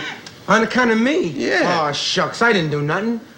Oh, well, it's just that, you know, you've been nice to me, and I always had the feeling that you didn't like me because you were the only one in the family with a job. That ain't true, Arthur. I knew from the first if I had a little patience with you, you'd change. And sure enough, only 7 years later, you changed. That's all due to you, Stan. I mean, you make me feel good about myself. Good. Oh, I'm so glad. I'm so glad. I'm so glad about the job, too. Now, tell me, what does it pay? $130 a week. $130 a week? That's wonderful. What kind of job is it? Cocktail waitress. A cocktail waitress. Ain't it wonderful, Stanley? Arthur finally agreed to let me work. Oh, in other words, you were looking in here for a job for Olive.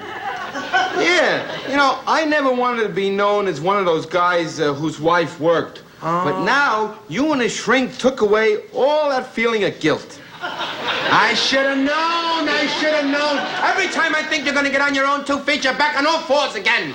Biting the very hand that feeds you. Watch it, Stan. You're threatening my self-confidence. No, I'm threatening your life. A lot of good that psychiatrist did you. What are you talking about? I'll tell you. With you being mean to me again, you're going to get your insomnia back. I don't care, Arthur. I don't care. Because now that I hate you, it's going to be a pleasure to be awake. You hear me?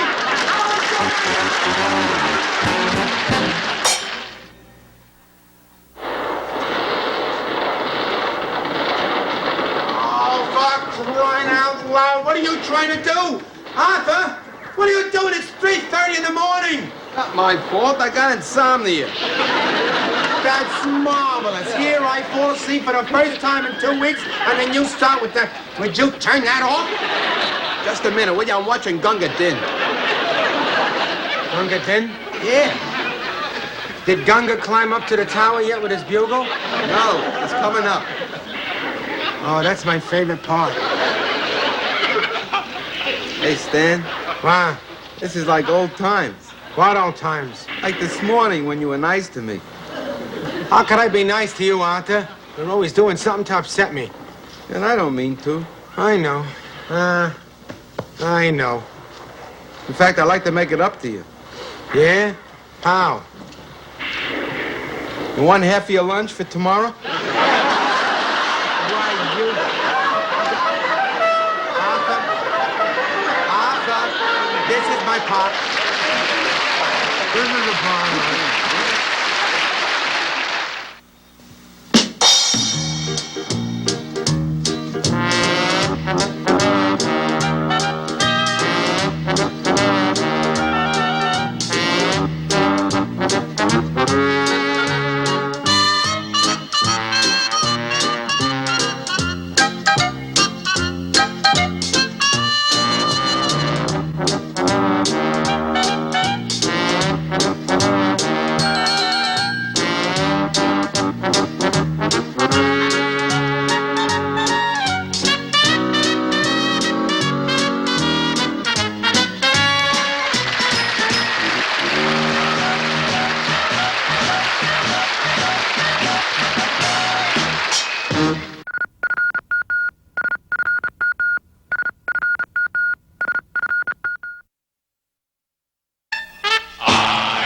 to buy a pickle. It only used to cost a nickel. And a bus ride only used to cost a dime. Lots of luck. Them days can be forgotten. The world has gotten rotten. Lots of luck. Lots of luck. Lots of luck. Every day's getting tougher. And it keeps on getting rougher. A dollar isn't even worth a half a buck. So in order to survive, just to keep yourself alive, what you really need today is Lots of luck. Lots of luck. Lots of luck. Lots of luck. Lots of luck. lots of luck.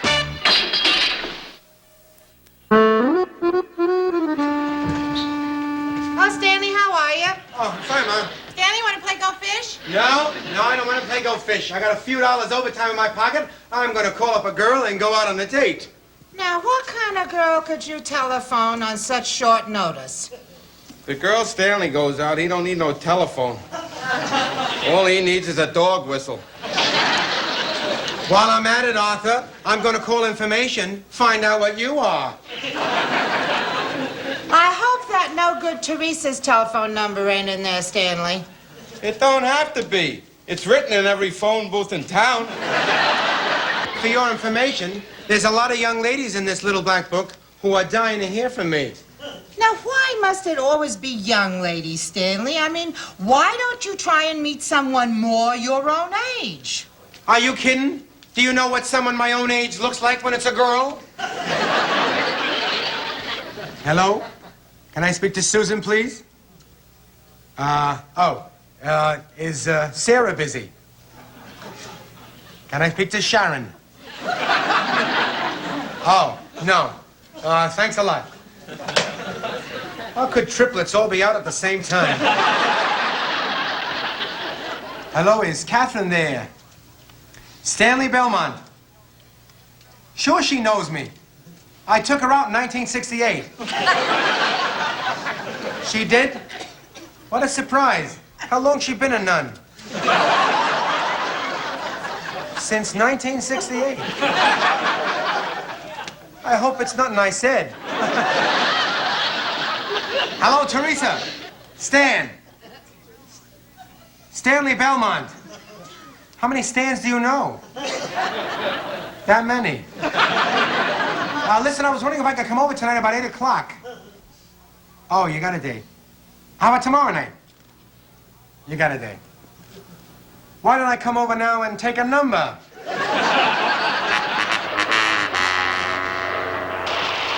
Come on. You dirty. You...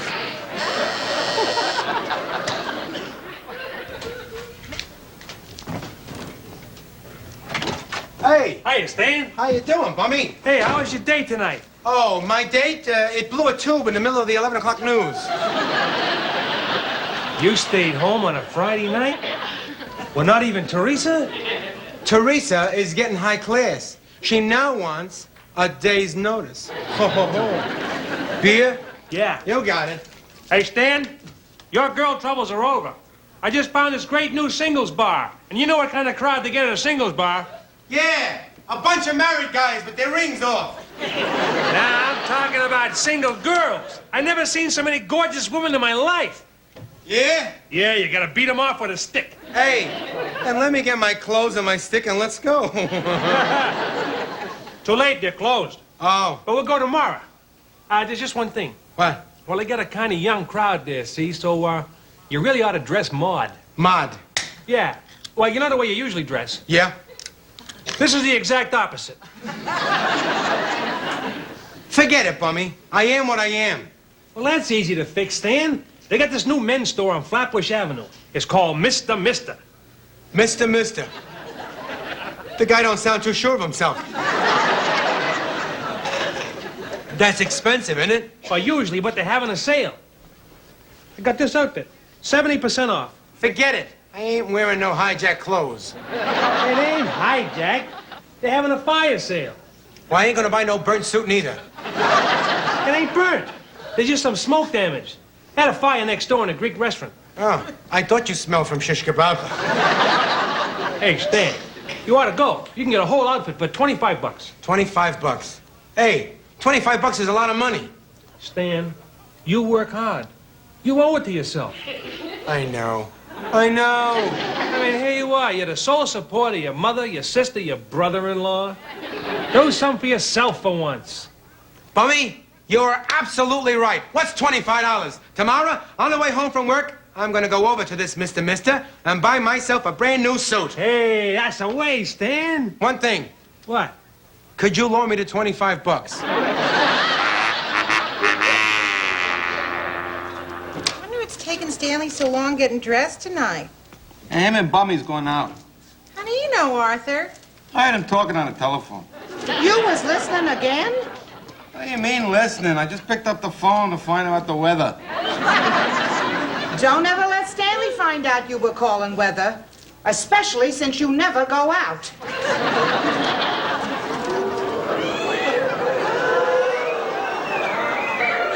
Oh, my.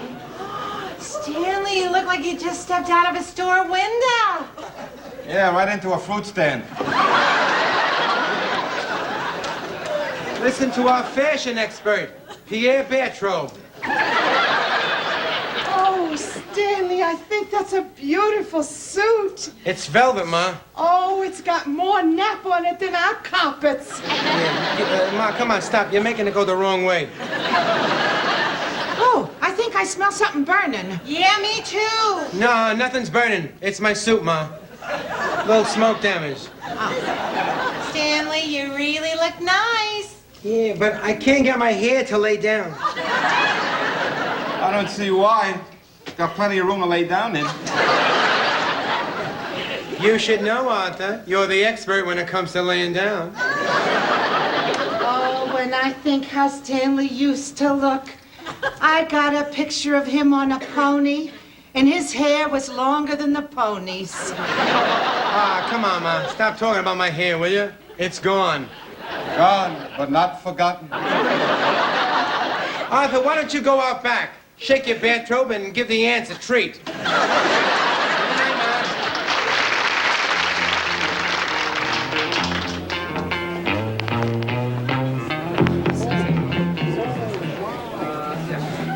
Hey, Stan, see the blonde and the brunette sitting at the bar? Yeah. Which one would you like? I'll take them both. Look, I'll take the blonde. You take the brunette. I like the blonde better. Okay, you can have it. Why? What's wrong with the blonde? Nothing. Would you rather have the brunette? No. Well, which one do you want? I want the one you want. Okay, I want the blonde, so you can have her. Hey, Bummy, thanks. You're a real pal.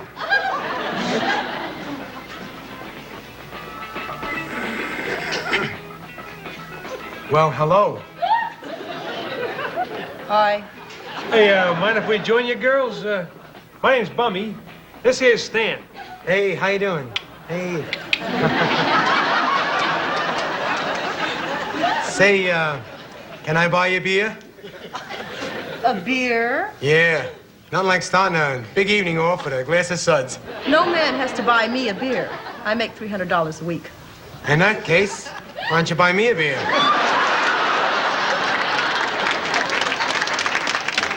You know, you old guys really steam me. Old guys. Why don't you put your ring back on and go home to your wife? Hey, Stan, where's she going? Ladies' room? No, I think she's going to the men's room. How are you making out? Great. No kidding. Yeah. After we play a little pool in the game room, we're going to sojourn to my place for a nightcap. Just like that? But what'd you say to her? Well, besides the nightcap, I happen to mention that I got a color TV, 4-channel stereo, and psychedelic lighting. You know something? If you ever blow a fuse in your house, half your charm is gone. Look, Stan, if you want the birds to fly in, you got to leave some crumbs on the windowsill. Are you kidding? If I left any crumbs on the windowsill, Arthur would eat them.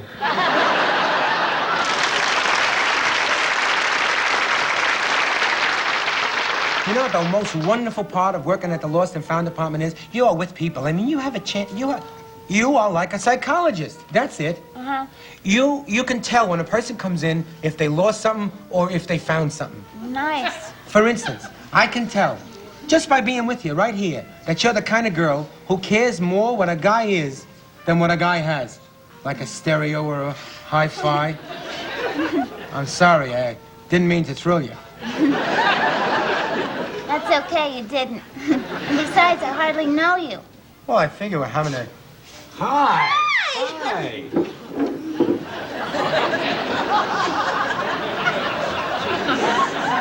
Gee, it's nice to see you again. What'd you say your name was? Roger, and you're... Helen. Right. Say, would you like to dance? Yeah, great. Do you mind? No, go ahead. I hate to stop two old pals from getting together.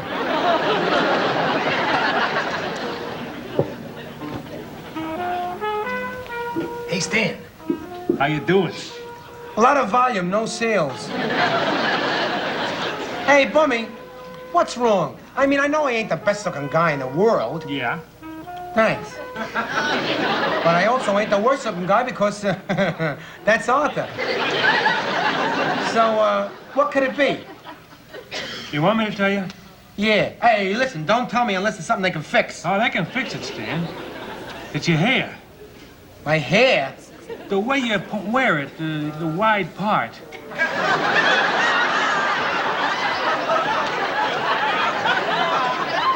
Thanks a lot, Bummy. Oh, come on, you gotta face it, Stan. Today there's a dividing line between age and youth. And that dividing line is hair. Hey, so what do you want me to do? You are looking at the Great Divide. You want to meet girls, right? All right, then I'll tell you what you can do. You know Mario the barber? Yeah. With Mario, there's no waiting and no sideburns. What about him? He got a son named Tony. Yeah? Who studied hairstyling. Now he's got a chair in his old man's barber shop. So? Why don't you go and get your hair styled? Styled? Yeah. I ain't got enough to comb. Stan, try it. What do you got to lose? Yeah. What I got to lose, I already lost. So, what do they do there? Oh, they got all kinds of hair treatments. First, they give you a shampoo. Yeah? And they massage, and then they comb it, and they brush it. Then they fluff it up. Then they tease it. Sounds like my hair's gonna be having more fun than I'm having.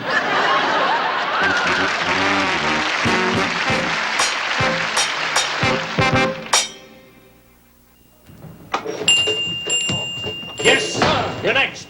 How you doing, Mario? Hey, I know you. Stanley Belmont. You used to cut my hair. Stanley Belmont. Oh, sure, I remember. Hey, I haven't seen you for maybe 15 years. That's right. My hair don't grow in too fast. Sit down, Stan. Hey, your sideburns is too long. No, Mario, listen, I didn't come in here for a haircut. What I came in for, was a styling. What are you talk styling? You bald! There's only two ways you wear your hair. With your hat on and your hat off. Okay. You want the Masana Tony, Yeah. the hair stylist. Please. Hey, Tony, you got another sucker. Tony, this is an older customer. Hey, Stanley Belmont. Hello. Nice to meet you, Stan. Sit How are down. you? Let's see what we can do, huh? Okay. Hey, listen, don't kid around. If my hair's a terminal case, let me know. Hey, look, as long as you got anything at all on top, there's usually something we can do. Oh, yeah? You, don't shave your head, do you? Shave my hair? Are you kidding? I water it twice a day. Tell the man he's bald and send him over here for a haircut. Maybe I should just forget it. Look, you know you're here already, so let's try a couple of things. what? Yeah, like what? Well, we could tease us a little.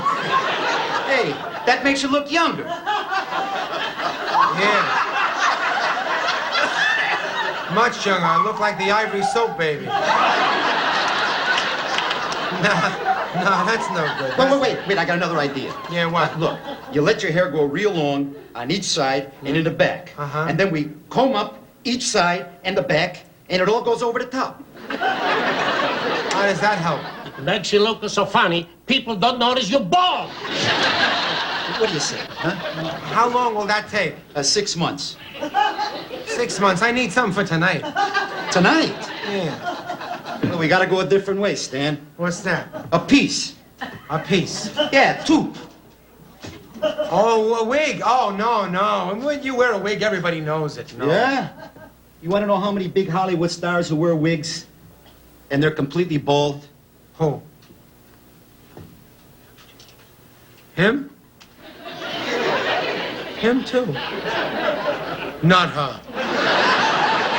Sure. Oh. So you want to see a couple of wigs? I don't know. I mean, they're very expensive, ain't they? Stan, why don't you try it? If you decide that you want to keep it, you pay it off in installments. Oh, you mean like buying a rug from Sears? Why not? Why shouldn't I look younger, right? Bobby Sherman look. Huh?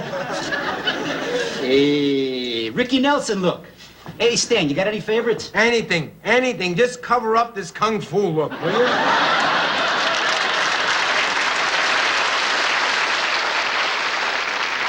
Stanley, sure is taking a long time to get dressed tonight. Maybe it's that suit. Probably gave him smoke poisoning. Where are you going, Arthur? Get a beer. You might ask me if I wanted anything. What do you want? I think I'll have a cream soda. Okay. While you're getting it, bring me a beer. Never mind, Arthur. Well, don't say I never asked you. You know, sometimes I wonder if Arthur's lazy. I think you can stop wondering about that. Ma! What, Stanley? I'm going to say goodnight because I'm going out the back way. Out the back way? Yeah. All right, good night, Stanley. Night, Stanley. And on your way out, say goodnight to Arthur. He's in the kitchen. Oh, Arthur's in the kitchen? Then I'll go out the front way. Look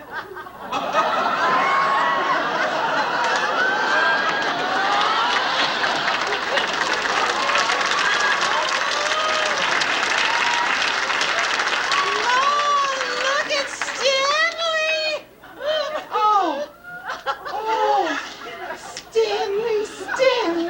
Stanley. You look just like you did on the pony. Oh, come on now.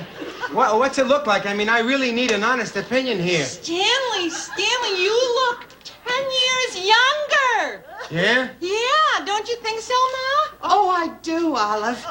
I think it's a better hairstyle than you got. But I mean, does it look natural? Oh. You know, like it was me? Stanley, I think it looks just like you was born with it. Oh, that's good. Because I don't want nobody poking fun of me, you know? Oh, no. It's beautiful.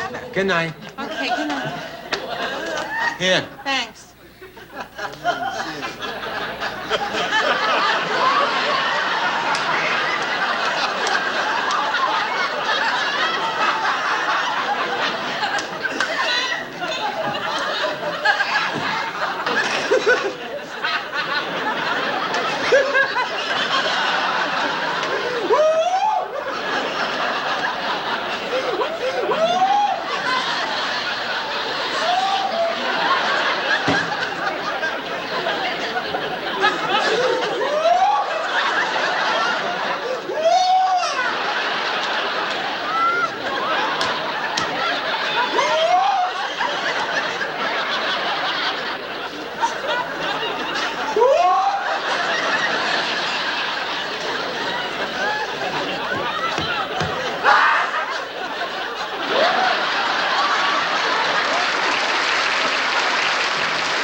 Looks like a real good group tonight. Yeah.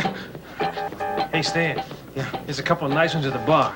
Yeah. Which one you want, the blonde or the brunette? I'll take the blonde. You sure? Yeah. The brunette has hair too much like mine. I don't want to start off by making her jealous.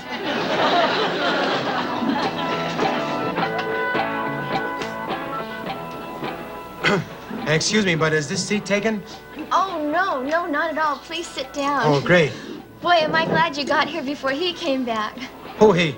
Some old guy that was just sitting here. Oh, you should have seen him. He must have been at least 40. Oh, is that so? Tried to come on like a college kid. All those old guys make me sick. Yeah, I know what you mean. They make me sick, too. Can I buy a drink? No offense. Oh, gee, that'd be swell. Oh, groovy. Right off. Yes, sir? Another drink for the lady, and whatever she's having, I'll have the same. Right. 2 pink ladies. Pink lady. Make mine on the rocks, will you? By the way, my name is Lee. Oh, hi, Lee. I'm Stan. How you doing, Lee? Hey, you want a boogie while we're waiting for our drinks? Boogie. Dance. You do dance, don't you? Oh, yeah, I do. But I sprained a muscle in my back last week, skiing. Oh, skiing. Far out. Where'd you ski? Oh, right on the snow, you know. Yeah, of course, but I mean, what slope? Stowe? Sun Valley? Yeah, both of them. Both of them, but one is in Vermont and the other one is in Idaho. Oh. Well, I went from one to the other. It was downhill all the way on the ski. You know, it's funny. Oh, wow. Hey, Mac. Yes, sir? Give me a Boilermaker, will you? A Boilermaker? Yes, sir. What in the hell happened to this joint anyway? Well, how do you mean? This used to be Vinny's. Yeah, well, they had too many brawls here, so the cops closed it. Gee, all the good places are gone. What a bunch of creepy guys. Well, this is a singles crowd. Looks like most of them are gonna stay single, too.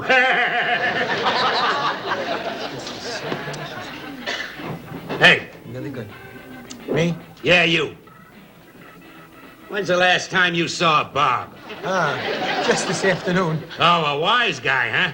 Huh? Kids like you make me sick. Oh, look, I ain't no kid. I'm young, but I ain't no kid. Take it easy, will you?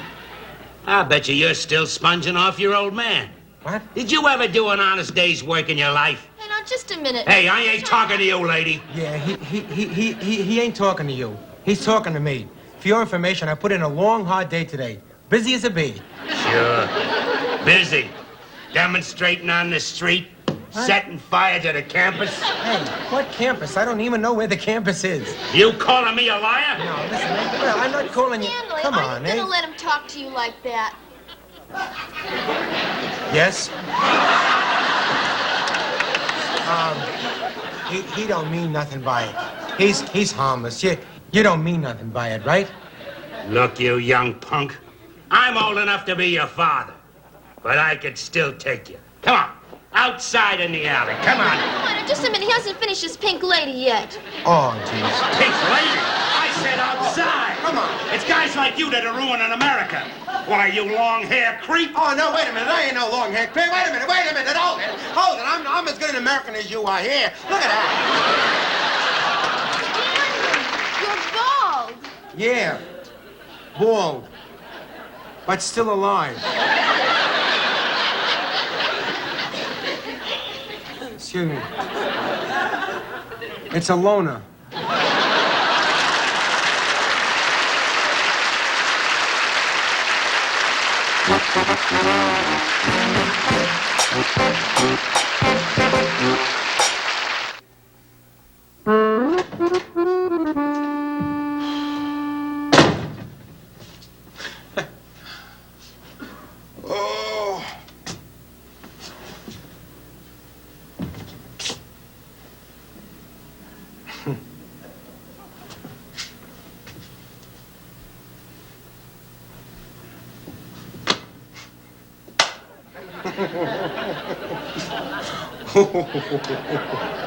Oh, shit. Is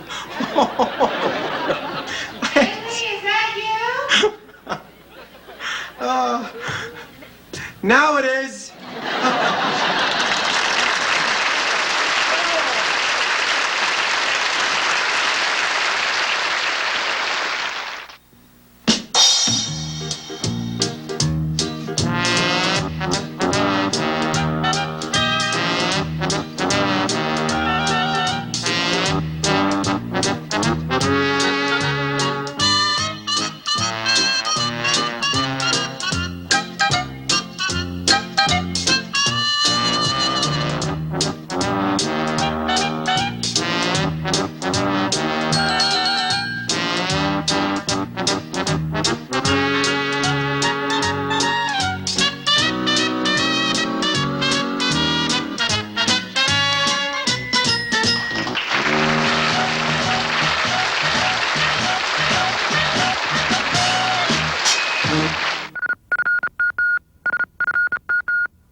I used to buy a pickle.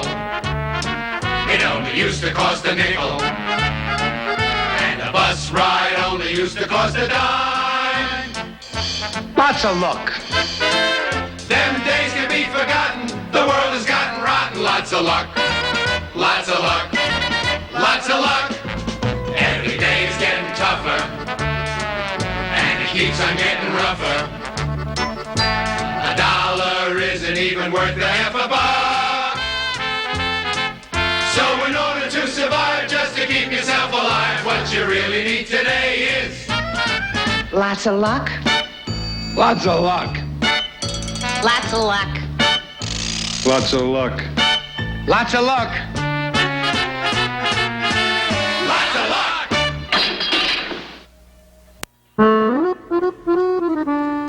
Oh, Olive, guess who was at the front door? Oh, was it animal, vegetable, or mineral? It was a man with a telegram for Arthur. Ma, I didn't give up yet. Now, Olive, we are playing party games. Oh, this must be bad news. Why? Well, that's how people are. Good news, they send you a letter. Bad news, they can't wait to tell you. Hi, Stanley. That's it? No more. That's the last time I give my seat on the subway to a pregnant lady. What happened, Stanley? She wasn't pregnant. She turned out to be a shoplifter with a broiler under her coat. Hello, Stanley, how are you? Oh, fine, Mom. Fine. What's this?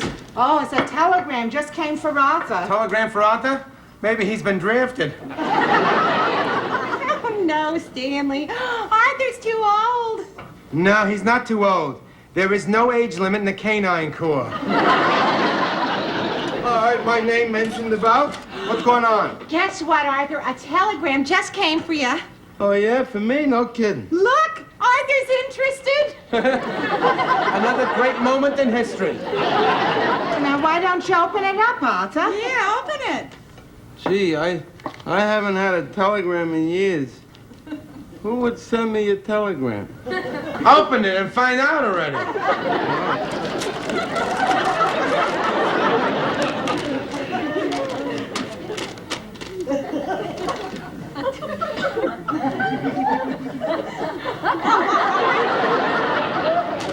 What's for dinner?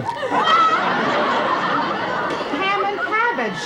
Hey, come here. What's it say? What, the telegram? No, the wall in the men's room at the Lower State. It was nothing. It's from my clinic. My salve is ready. His salve is ready? He's hiding something. Maybe he won one of them contests he's always entering. Yeah, like name 400 ways to do nothing. Arthur? Yeah. Come in here, please, and tell us what's really in that telegram. Oh, I'll tell you after dinner. I can't talk on an empty stomach. Your stomach hasn't been empty since 1942. And there will be no eating of food for people who don't tell us what's in their telegram. Okay. I'll tell you. Okay. Don't try to hide nothing from this family. Go ahead. Well, it's about my Uncle Elroy in Montana. Ooh, the rich one? What's the matter? Something the matter with him? Is he all right? I don't think so. He died. Man was 93 years old. Besides saying that your uncle died, what else does it say? Yeah, well, it said that he left me a little something. A little something? Let me see. How little? I don't know. It said the lawyer's going to come to see me as soon as the will is settled. Arthur, do you think your dear departed rich uncle is going to leave you a lot of money? Yeah, he was a real cheapo. Every Christmas he became a Hindu so he wouldn't have to give out gifts. But it says in the telegram that you're going to get something. It's just a matter of how much. And how much could be what your uncle thought of you and your character, as it were. Well, he thought I was okay, but he had this idea that I didn't like to work. 93 years old and his mind was clear as a bell. Well, there's no use speculating. We'll find out as soon as the lawyer gets here. What are you talking about when the lawyer gets here? There's no use to wait that long. That's silly. Here, Arthur. What? What's this? What's this? It's a telephone, Arthur, and I want you to call the lawyer and find out about the will. Now it's too late. Yeah, it's 7 o'clock. If it is 7 o'clock in Brooklyn, it is 5 o'clock in Montana. Oh, you are wrong, Stanley. How could it only be 5 o'clock when it's so dark out? All right, look. The sun... Oh, jeez. I am not going to explain it to you anymore. I'm your older brother. Take my word for it. It gets earlier when you travel to the west. Period. How am I supposed to know that? Arthur never takes me any place. Taking my place in the other room. Now, Stanley, I think it's enough for Olive to just know the time where she is. All right, Arthur, call the lawyer. All right. Make it person to person. And calling you a person, I'm giving you the benefit of the doubt. Hello? I'd like to talk to a Mr. Samuel Quincy in Great Falls, Montana. Ain't this exciting? Calling all the way to Montana where the deer and the buffalo play. No, Ma. Antelope play, buffalo roam. My name is Arthur Swan. Uh-huh. This number? 555-4780. Arthur, when the lawyer comes on, I want you to try to talk with a little dignity. Look, I am what I am. Yeah, but he don't have to know that.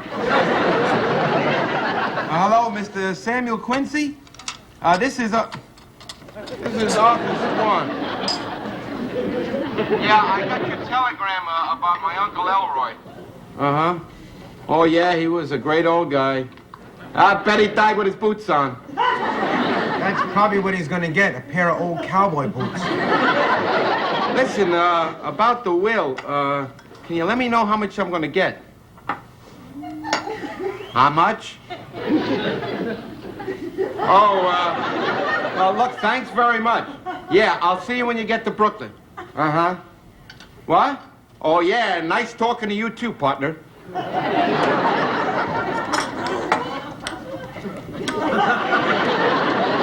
Well, Arthur, how much? Just as I figured. A big nothing. $20 and a used saddle. Well, he did think of you, Arthur, even though he didn't think much of you. What's the matter? What's the matter? She looks like she's gonna faint. Oh, maybe it's the fumes from the cabbage. You okay, Olive? 20. Huh? 20? Oh, she's having one of her spells. Let me take her upstairs. $20,000! What'd you say? I heard him on the phone. The man said $20,000.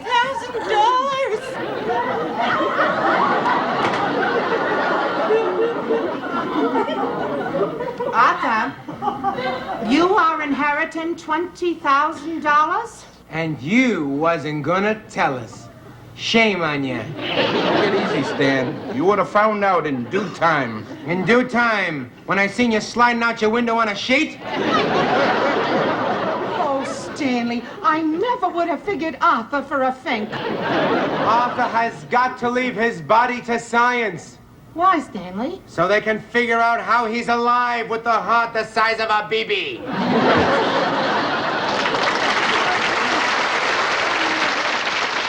I just don't understand it, Bummy. I mean, how could $20,000 depress me like this? That's because it ain't yours, Stan. No, that's not the reason. Listen, if anybody else got that money, I'll be happy. But Arthur? He ain't that bad. Oh, yeah?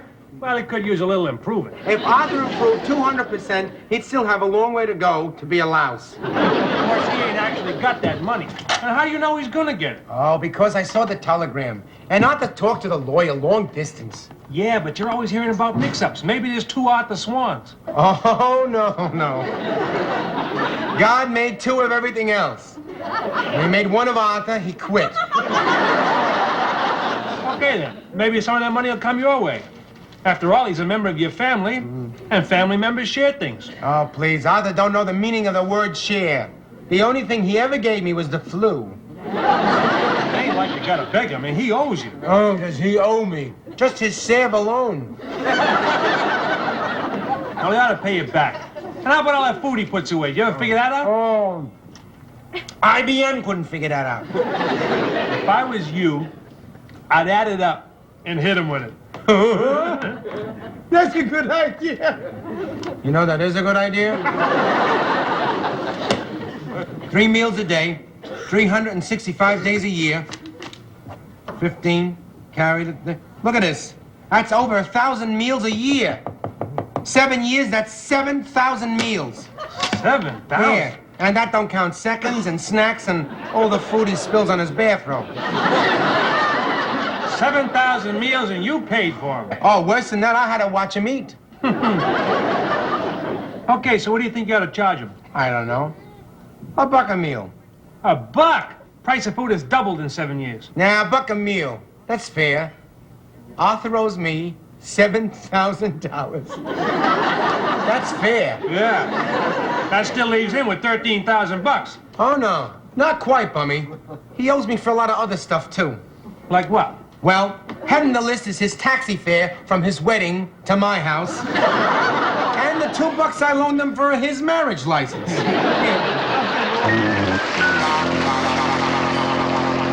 Anybody want any more meatloaf? Not for me, Ma. I think I can make room for another piece. You always were good that way, Arthur. Oh, I'm getting tired of eating meatloaf. It'll be nice when Arthur's rich so that we can eat something that ain't already ground up. Now, Olive, Arthur ain't got that money yet. Well, when he does inherit all that money, I hope it won't change him. I was kind of hoping it would. Hello, Stanley. Hello, Stanley. How are you? Fine, Ma. Fine. Hello, kid. Hello, Arthur. Hope you don't mind. We started without you, but Arthur was hungry.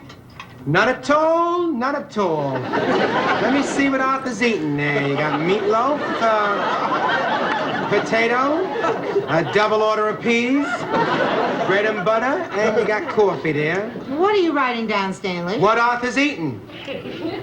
Usually I can just check the spots on his chin. But it's much easier to catch him in the act, you know? Why are you doing that, Stanley? You've been watching Arthur eat every night for 7 years. That's why I'm doing it. It is time to present him with his check.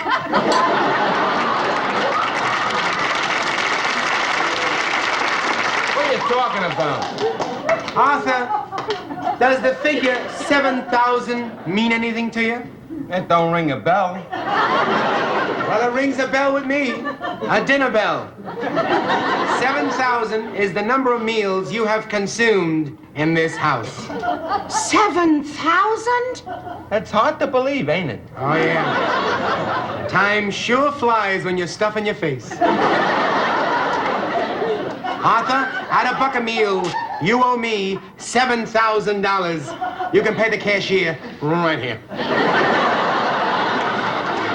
Listen, when I checked in here, I didn't see any prices posted on the wall.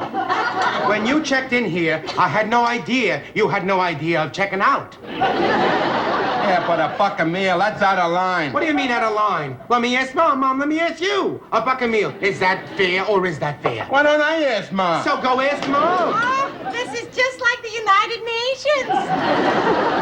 You know, I merely said... I don't have to. Yeah, the Now, food is boys, here. boys. Now, I cook the food and I put it on the table. But the business and financial transactions is between the two of you. I will only interfere in case of bloodshed. Now, we will all complete our meal in peace and quiet. Except for the normal sounds Arthur makes when he's eating.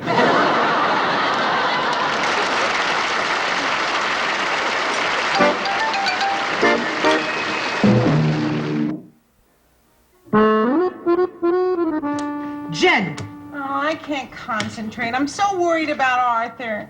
What do you want to bet the bum skip town? Now, Stanley, you know that Arthur would not skip town and leave Olive here.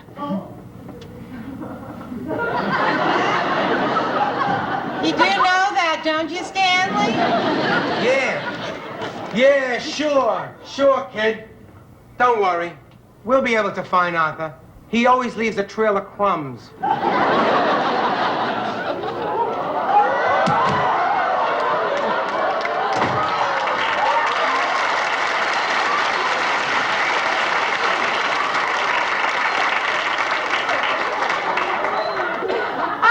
is that you?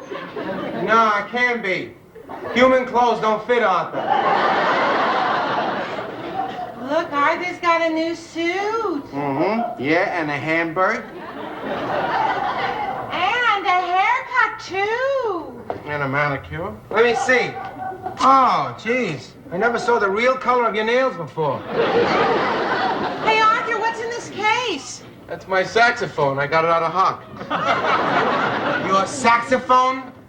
This is not a good day for me. They like the suit. Oh, it's just beautiful. Yeah. Where'd you get it? Off the back of a truck? I beg your pardon. I got it with this credit card. You found a credit card?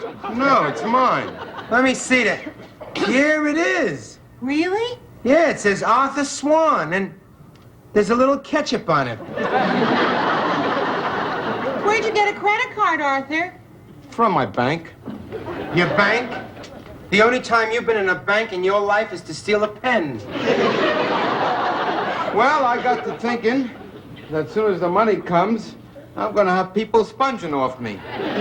So I went down and talked to a guy about protecting my inheritance. I always knew Arthur would amount to something. Yeah. All he needed was for somebody to leave him money. Yeah. And the bank gave me some free advice about investments. Investments? What are you talking about, investments? Well, for the short haul, they strongly urge that I invest in a condominium. Oh, a condominium. Ain't that nice? What is it? That's an apartment house. And this particular condominium is located in the rapidly growing community of Honolulu. Honolulu? Oh, I wonder what time it is there. And the down payment is only $18,000. Arthur, before you invest $18,000 in a condominium in Honolulu, how about the $7,000 for the Hotel Belmont in Brooklyn? The bank lawyer said I don't have to pay you nothing. And that was also part of the free advice. Everything you get is free, Arthur. This is also free, and it's got your name right on it. No. Free, Arthur. No, Free. now this looks like bloodshed. Now, Stanley, what's done is done. And them 7,000 mules have been eaten and digested and are now part of Arthur as we know him today. It cost me $7 grand to build a monster. Now, Stanley, your father had a saying. Those that forgive and forget are the blessed ones. And those that don't, what are you going to do with them? Yeah, Ma. Okay, I'll forgive and forget all past freeloading. You're a real good son, Stanley. You're a real pain in the neck, Ma. Okay, Arthur, as of here and now, you are paying room and board. Room and board? That's right. And I think that a fair price would be $40 a week. $40 a week? For the two of you. For the two of us, you cheapo. Charging your sister? Room and board? Okay. I'll give Olive the family rate. $5 for Olive, $35 a week for you.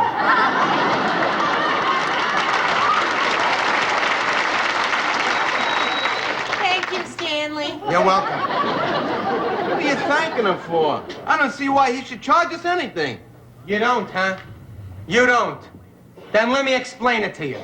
For 7 years, I have had my nose to the grindstone paying the bills for everybody. Now it's time that I got something. I want to buy a suit that don't come from a fire sale, all right? And when I feel like it, I want to order a pizza with everything. And once, just once, I want to have both shoes half soled at the same time.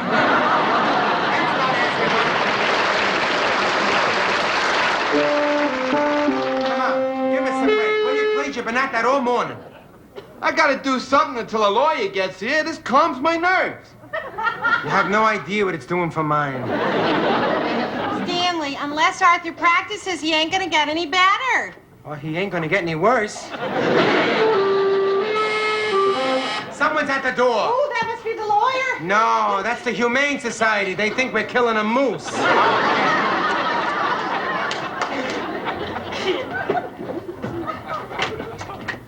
Arthur Swan? That's I. Sam Quincy here. Say, you got a handshake just like your Uncle Elroy. You know he could squeeze a roll of nickels and tell you if there's one missing? Great guy, Uncle Elroy. Yes, sir. Come on in.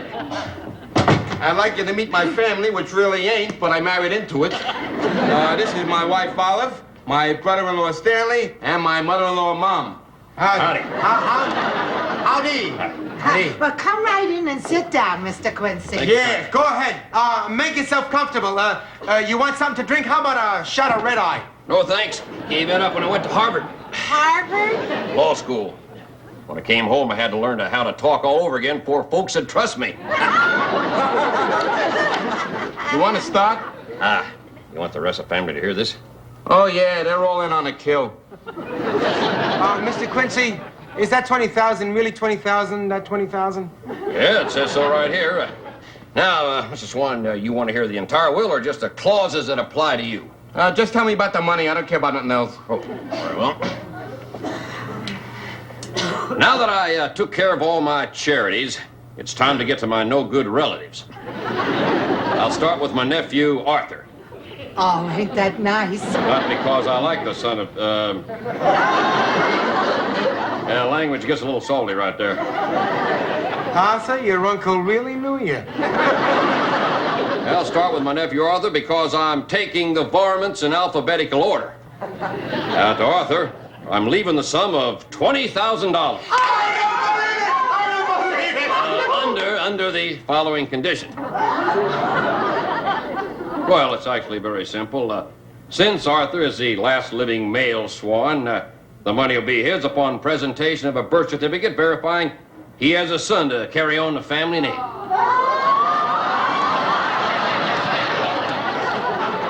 You mean I can't have the money because I don't have a kid?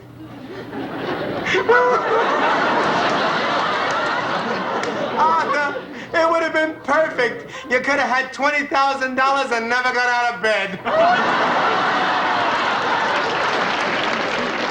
Am I to understand that you have no children? That's right. Oh, Arthur. All those nights you wasted watching Johnny Carson. And all that time at the refrigerator. Maybe that's what cooled him off.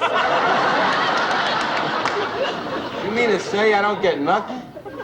Well, it's up to you. You two have 1 year in which to satisfy the condition of the will. There goes the $20,000. No, Stanley. Your father had a saying, where there's a will, there's a way. Mom, we got the will. But with Arthur, there's no way.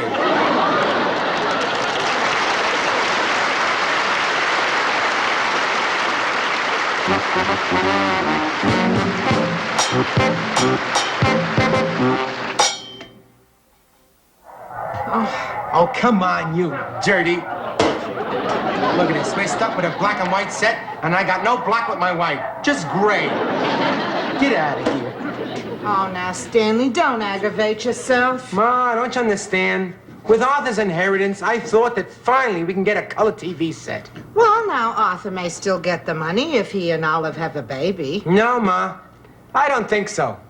They went to the doctor this afternoon, and they found out that they both have a different blood type. What do you mean? Well, Olive is AB negative, and Arthur is just negative.